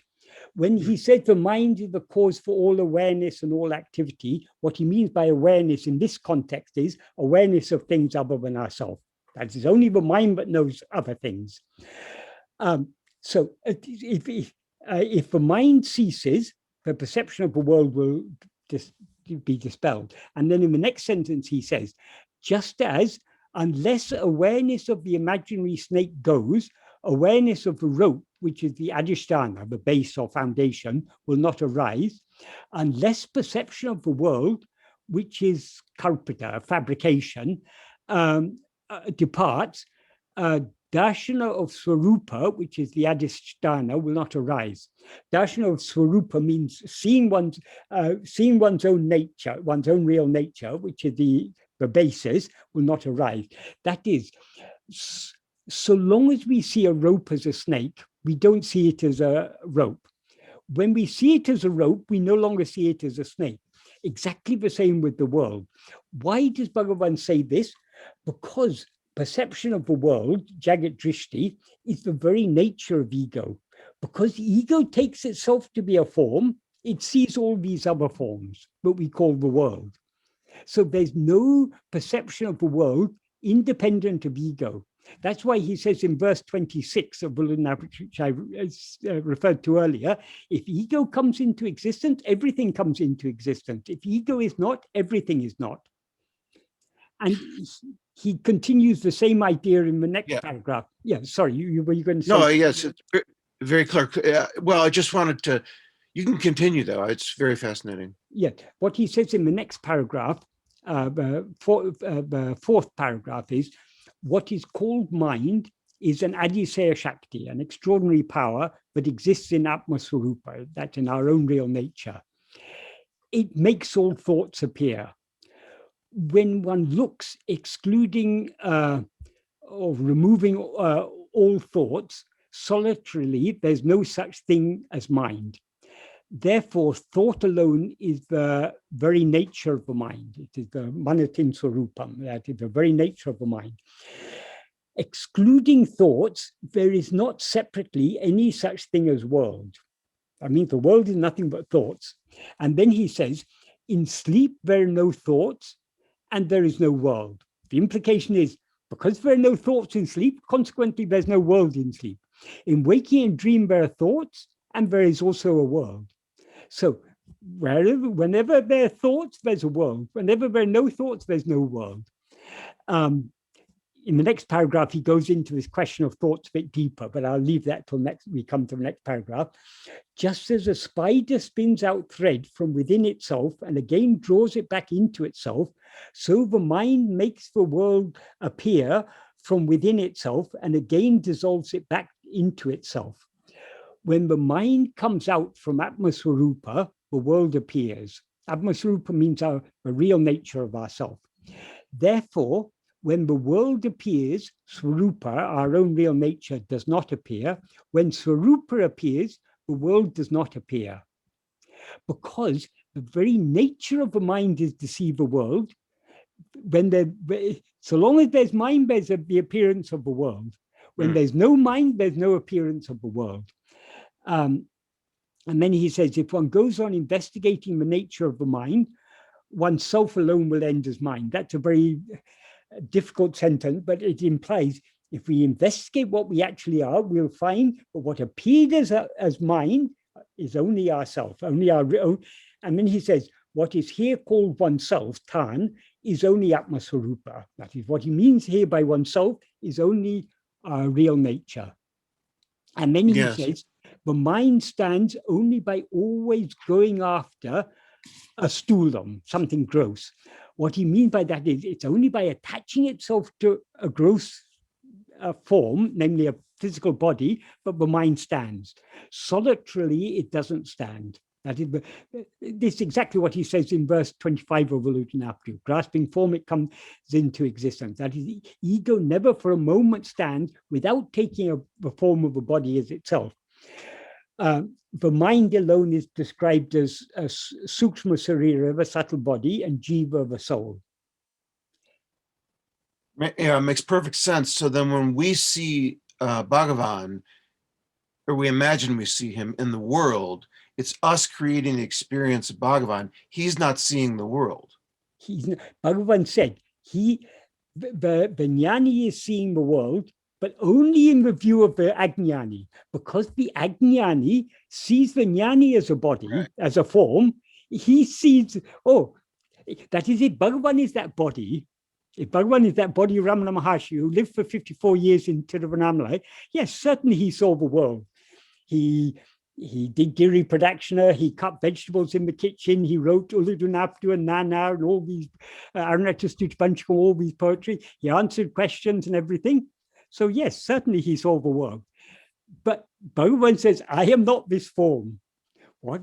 When he was asked, who are you? He said, Aruṇācala Ramana is that supreme, is that Paramatma, the supreme self, who is blissfully existing as awareness in the heart, in the cave of the hearts of all jivas, all living beings, all the many different living beings, beginning from Hari, beginning from Vishnu himself. So he is not this form. He is that which is always shining in our heart as I. Because we take ourselves to be a body, we take him to be that body. That's why he said, the guru is like the lion that appears in the dream of the elephant.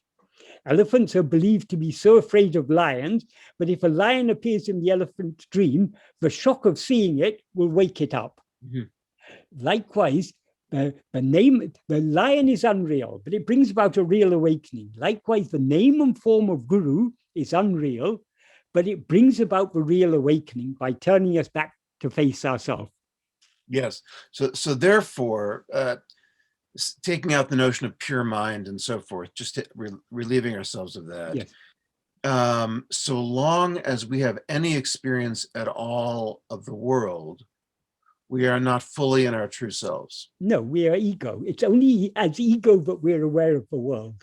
Okay. So then when self-realization does happen, we will lose all awareness of the world, a body, everything. Yes, in a sense, we can say that. Actually, we lose nothing. We just remain as we always are. Right, okay, right. But we neither gain anything nor lose anything. Right, absolutely. The false perception that something is. Yes.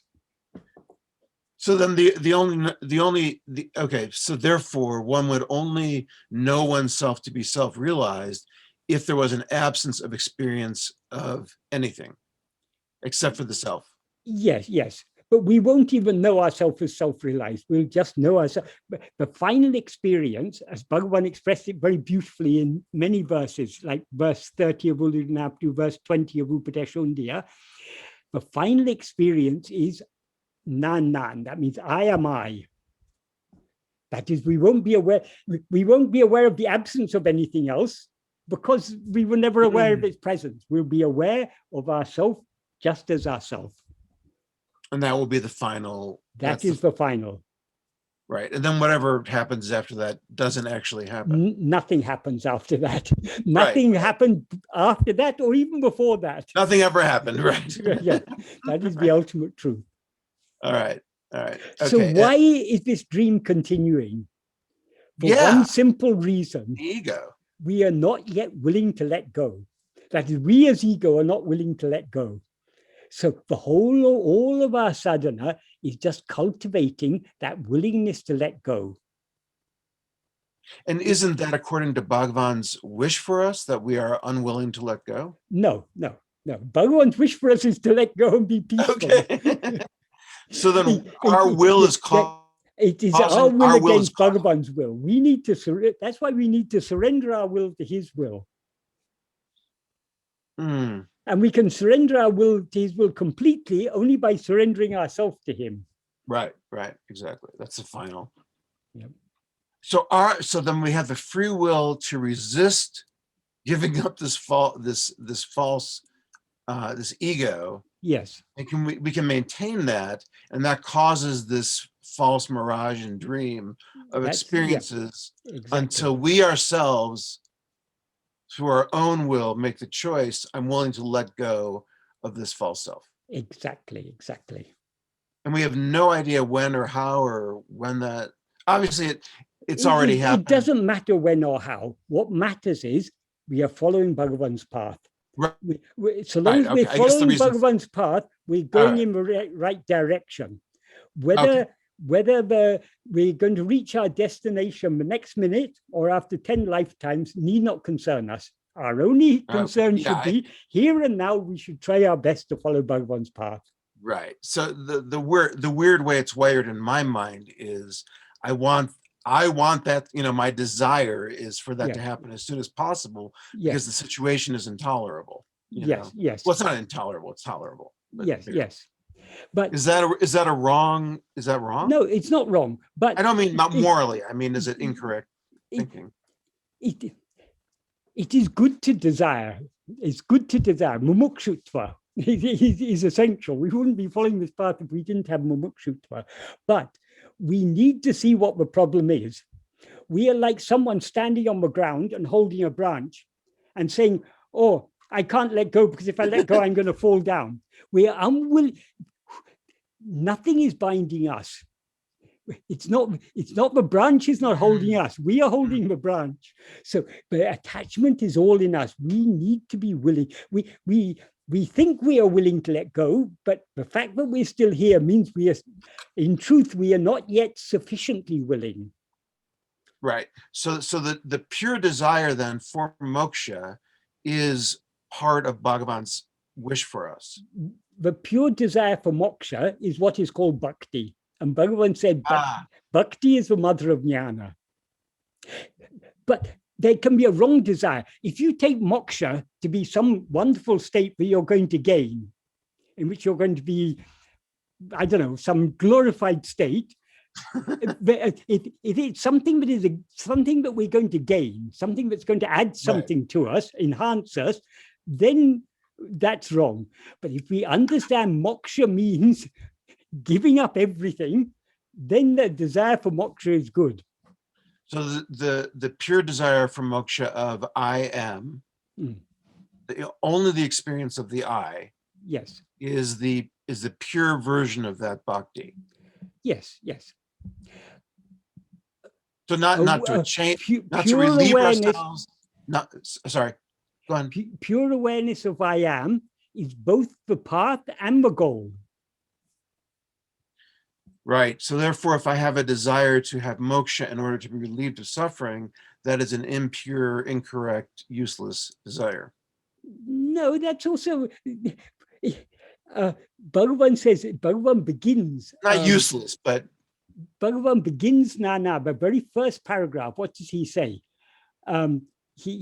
This first paragraph of Nāṇ Ār is a very important one. This wasn't what Bhagavan said to Shiv Kashan Pillai. Bhagavan added this first paragraph when he rewrote the questions and answers as an essay.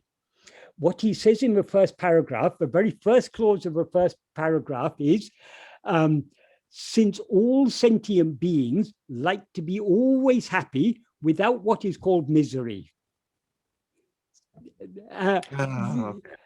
So Bhagavan accepts, we all want to be happy, we all want to be free of misery. No wrong with that. And that's a sattvic desire. That's a sattvic desire. It's a sattvic desire. The problem is, we're looking for happiness outside. We think our happiness and our misery is caused by things other than ourselves. So we want the things that are going to make us happy, and we dislike the things that make us unhappy. But the happiness and unhappiness is not caused by anything outside. If you have a liking for something, when you get it, you feel happy. If you have a dislike, you dislike the pain you're in. Right. If you relieve from the pain, you like that. You like that relief from pain. Correct. But, yes. But what causes why does the pain make you miserable? Why does the pain cause you suffering? Because I don't want to feel it. Because you don't want to feel it. If you could give up your likes and dislikes, if you were indifferent to the pain, it wouldn't affect you at all. So is it appropriate then for me to ask Bhagavan help, and which I do, help me be indifferent to the pain? Yeah, that is also good. Okay, I'm starting. Anything that is conducive to the eradication of ego, anything that is conducive to the subsidence of our mind, it is good to ask for Bhagavan for that. You can see in Aruṇācala Stuti Panchakam, so many ways Bhagavan has prayed, but they're all essentially praying for the same thing. Right. Praying for the mind to cease going outwards and to turn back within and subside back into its source. That's the essence of all the prayers in Aruṇācala Stuti Panchakam. So then any prayer which asks Bhagavan to help us be happy by relieving whatever prevents us from surrendering is a sattvic prayer. Yes. Any prayer where we are asking Bhagavan to give us what he wants to give us is a good prayer. What he wants us, Bhagavan only wants one thing for us. He wants us to be happy. That is the ultimate only way goal. to be happy is to know ourselves as I am. Exactly. Without desire or aversion. Yes. Okay. So, this will be my final. Yeah. Okay. In order to survive, I have to continually ask for money, which is not an easy thing to do. It's not something I want to do. Yes. But if it will make me happy and able to continue being on the path, then it would be something. I'm not asking for the money I'm asking for the money so I can stay on the path and continue to practice. Yeah. Is there anything wrong with that? No, no. Supposing you were able-bodied and you were going to work. Why are you going to work? In effect, you're going to work because you want money. So we need certain, that is, so long as we take ourselves to be this body and we live in this world, which is to get any material thing in this world, to get food, to get clothing, to get shelter, to get medical treatment, money is the means of exchange. Once Kavyaganta said to Bhagavan, Bhagavan, it seems to me that we can live on just 3 rupees a month. And Bhagavan said, we can live without the body. Why then 3 rupees? If we are in that level, we don't need money, we don't need anything. But now we take ourselves to be the body. So we seem to have material needs. And so in some way or other, we need money, whether it's given by friends or given by the government or given by our employer or from our investment in shares or whatever it is. We all get money in one way or another. Without money, we wouldn't survive in this world, because that's the way this world, the modern day world works. Right. So therefore, we couldn't be on the path of self-inquiry. Yes. Without being able to survive in the body, we wouldn't. Yes, because you have a debilitating condition that makes it impossible for you to earn money. So you have to depend on what money, whether it's from the state or from wherever, you need to get from somewhere. So this is all according to destiny. How we earn money or all these things, it's all according to destiny. So we need not be concerned about these. We shouldn't be going around getting money by dishonest means. Right. We shouldn't be trying to accumulate money beyond what is needed. But for money needed for survival, there's no wrong in that. No wrong in that at all. And that actually taking place is Bhagavan's will for us, because it's an action in the world. You cannot get a penny if it is not your destiny. Right, exactly. So it is all according to the outward life we should live according to prarabdha. If we are focusing on turning within and subsiding back within, then we won't rise with any will of our own. All karma begins with agamya. Agamya means the actions we do by our will. So long as we allow our mind to go outwards, we have a will. Our will be influencing our actions. In Bhagavan's path, our aim is to turn more and more within. The more we turn within and subside, the less we are acting according to our vasanas. So whatever actions our body, speech, and mind do is according to prarabdha. If we are truly subsided. So if we're not truly subsided, we could take actions that are not aligned with Bhagavan's will. Is that correct? That is, if we are subsided, only if we're subsided, whatever actions are done will be according to destiny. When we rise as ego, we rise with our likes, dislikes, desires, and attachments, and they inevitably influence our actions. But our actions don't influence what is destined to happen. Right, right. Okay. Very good, sir. Yeah. And there's one more thing I wanted to add. Please. About Bhagavan's path. One thing we have to remember about Bhagavan's path is a very gentle path. Bhagavan often gave the analogy of the runaway cow. When he's comparing his path with all other paths, particularly yoga, he said yoga is like the cow has run away and is eating some green grass somewhere. If you run after it with a stick and try and chase it back into its store, that is like the path of yoga, where you're forcibly trying to bring the mind back within. But this path is a gentle path. This is like showing the green grass to the cow, and just showing a bunch of green grass and slowly cajoling it back into the shed. So this is a gentle path. So sometimes for example, when you're in much pain and you find it's helpful to watch a movie on television or something, not wrong with that, but don't be spending all your time doing that. At times you give the mind a little bit of leeway, but then you cajole it back in again. So we can't force ourselves to surrender. We can't force egos to subside. We can't force ourselves to attend to ourselves. We've got to slowly cajole this mind, wean the mind of its inclination to go outwards. So we need to, it's a process. It's a gentle but persistent process. I get that. That helps a lot, because I can be tough on I can be hard on myself for these things, like most of us, I assume. Yeah. But then if we're not watching a movie, I can't do practically anything. So basically I'm just sitting around most of the time. Yes. But it's not what your body is doing that matters. Right. So therefore, where is your attention? Where is your Agreed. attention going? Right. So if I'm ostensibly watching a movie, but I'm constantly doing self-inquiry. Good. Yeah. Okay. Okay. That is basically what's going on most of the time. I forget sometimes, but okay. Yeah. We all forget sometimes. That's the nature of the mind. But what's important is that we persevere, that we continue trying little by little to draw the mind back within. This has been very, very helpful, Michael. Thank you. Okay, well, it's all thanks to Bhagavan, because everything comes from him. Thanks for being his vehicle, and I do understand. Understand. It's all coming from Bhagavan. Okay. The last email, it's a question from another Michael.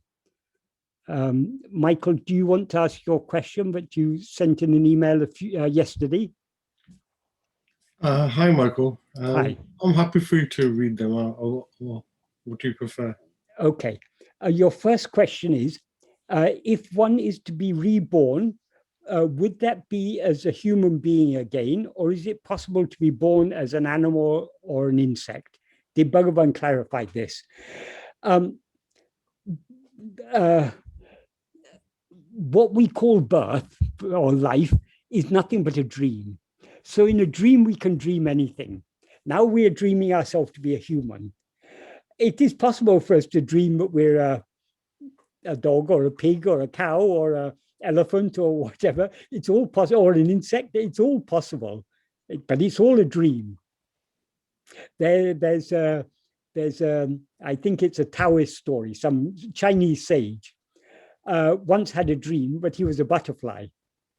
And when he woke up from the dream of being a butterfly, he wondered to himself, am I a butterfly dreaming I'm a human, or a human who was dreaming that I was a butterfly? The truth is, we are neither human nor butterfly. We are just as we are. So yes, in a dream, anything is possible. So who is to know what the next dream will be? That is what another friend was asking. Will the trees be pink or green or blue? Doesn't matter. It's all a dream, so none of it is real. So whether we take ourselves to be human or animal or insect, it's all unreal. That's one question. And your next question is, you say, I can't find information on this topic. Was Bhagavan ever in relations, married or children? No, Bhagavan was never. He was from a very young age. He attained that his ego dissolved at the age of 16. And after that, he lived as not even as a sannyasi. He said, Atitashami, he's beyond all varnas and stages of life. He's transcends everything. So no, he didn't have. But there's no reason why he shouldn't have, but just that wasn't what was destined to be. But once, I'll tell one story. Once a devotee who had known Bhagavan, I think he was someone who had known Bhagavan even from childhood. Once he brought his daughter and son-in-law, who were just newly married, he brought them to see Bhagavan. And when they prostrated in front of Bhagavan, Bhagavan said, this boy has saved me, referring to the bridegroom. And everyone was puzzled. And then Bhagavan said, many years ago, when I was in Skandashram, the father of the girl, I can't remember, it may have been Rangan or someone. Let's say it was Rangan. It may not have been, it may have been someone else. Rangan asked me, oh, I know what it was. That is, Bhagavan was having a shower under the waterfall in Skandashram, and Rangan started rubbing his legs. And he said, oh, Bhagavan, when we played on the banks of the Vaigai River, that is when they were children playing football and wrestling on the banks of the sands of the Vaigai River, your legs were so rough, but now they're so smooth. And Bhagavan said, that body has gone. That body has been burnt by the fire of jnana. This body, every atom of this body is different. And then Rangan asked him, Bhagavan, if that is the case, could you be married? Bhagavan said, yes, why not? And then Bhagavan, shall I find a girl for you? Bhagavan said, yes, yes, jokingly, of course. It was, of course, a joke. Bhagavan said, yes, yes, yes, you find me a girl. It was all a joke. Then after many years, Rangan wrote that to Bhagavan, my daughter, I'm arranging marriage with my daughter. I'm going to celebrate her marriage in Ramanashram. So he had all this plan to celebrate the marriage in Bhagavan's presence, but then there was a very heavy, it was in monsoon time, there was a very heavy monsoon, and so it wasn't possible to travel. So since the date of the marriage had been fixed, he celebrated the marriage in the end in his own place. And after the marriage, he brought his son and daughter-in-law. So Bhagavan said, when he sent me this, he sent me a letter saying that he wanted to arrange for his daughter's marriage here in Ramanashram, I thought, oh, I remember that I had jokingly said to him, yes, you can find me a girl. So maybe he's planning to bring this girl to marry me. So yes, there's nothing but there's no reason why Bhagavan shouldn't be married, because he's not a sannyasi. He doesn't belong to any of these. He's transcended everything. But the fact is he wasn't married. And then your final question is, did Bhagavan ever comment on the third eye? If so, what did he say? I don't know if he ever directly referred to the third eye, but what the third eye is, it's not, I mean, some pictures you see Shiva with a third eye here in the midst of a forehead. That is all a pictorial description of it. But what the third eye actually means is not the third eye, the first eye. That is the eye of awareness, the eye of pure awareness. Bhagavan does sometimes refer to the eye of awareness will open. When in that verse I referred to earlier, where he was asked, who are you? Bhagavan said, Aruṇācala Ramana is the supreme, is the Paramatma, the supreme self, who exists blissfully as awareness in the cave of the heart of all different jivas, beginning with Hari, beginning with Vishnu. That he says in the first time. Then he says, heart melting with love, when one reaches, when one enters the heart, where the supreme, sublime supreme dwells, the eye of the eye of awareness will open, and you will know this truth will be known. It will reveal itself. So there he refers to the opening of the eye of awareness. That is what is sometimes metaphorically referred to as the third eye. That is the eye of pure awareness. Often, because the truth is beyond thoughts and words, it's often poetically described in various ways, using in various metaphors and things, metaphors and analogies and so on. But actually, there is only one eye, and that eye is the eye of pure awareness, what is always shining in our heart as I am. That is the real eye. That is what is sometimes, that is what is referred to as Lord Shiva's third eye. When he opened his third eye, he burnt whatever, when Karma came and tried to tempt him. Karma is the god of passion, of desire, of lust. He opened his third eye and burnt him. I think there's some such story. There's so many stories, but what it means is the eye of knowledge, of pure knowledge, true knowledge.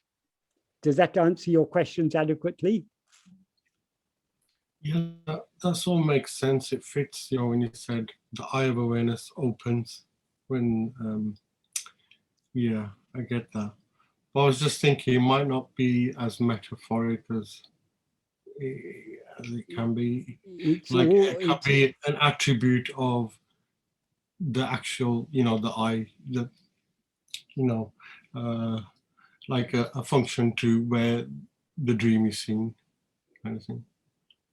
A functional aspect of the pure being, self, Shiva being. Yes. I don't think it's just my personal view that it might not be as metaphorical as some people might. Well, metaphorical means, but awareness is referred to as I. I means EYE. Yeah, sure. Yeah. But I was talking about like a subtle. It's metaphorical function. In the sense that when it's referred to the third eye, it's not the third eye. It's the only eye. The only real awareness. No, I was actually asking the question as in like that's a subtle property of being in this corporeal dream.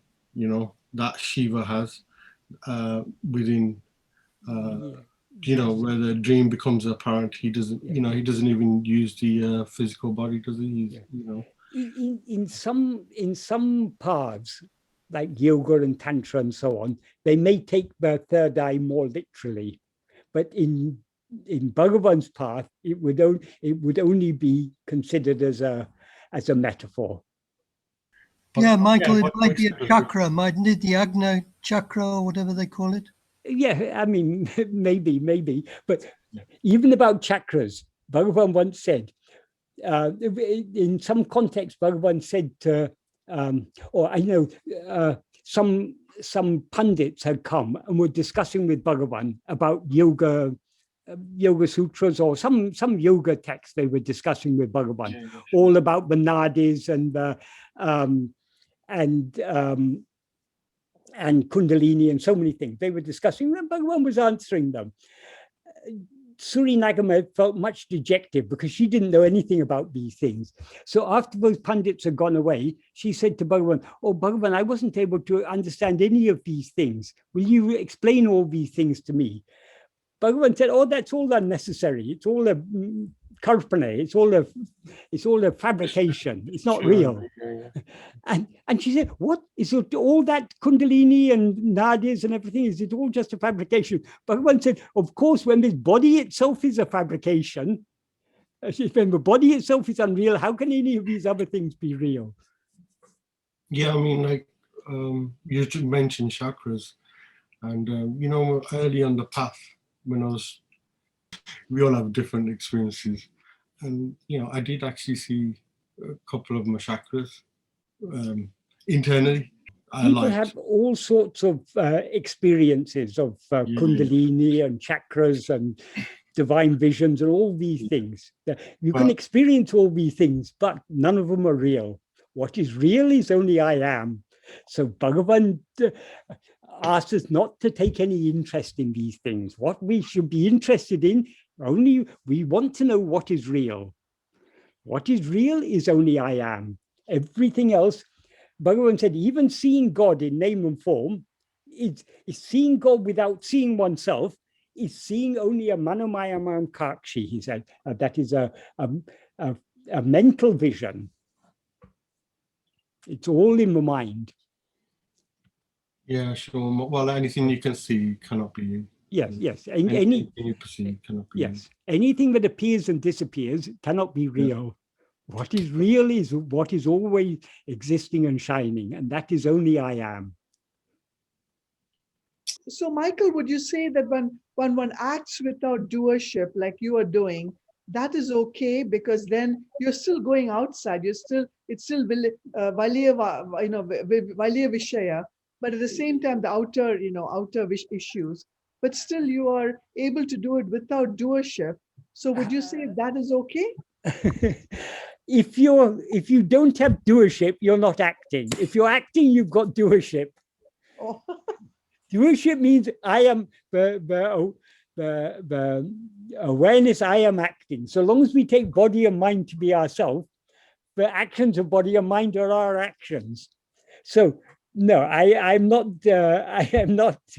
You're not I'm the not. doer of your actions. No, I'm not free of doership. I still take myself to be Michael. That's the name and form of this body. So of course, now I feel I am speaking. You're what? Now I'm talking. Yes. So I'm aware I am talking. That is doership.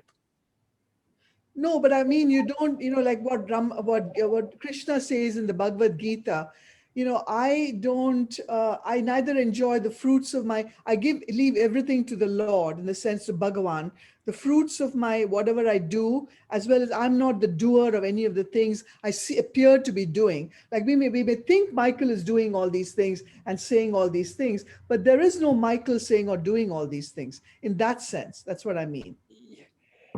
That is the goal we are working towards. But we are all just ordinary sadhakas, so there's nothing special about me. I'm just like everyone else. You're very special, Michael.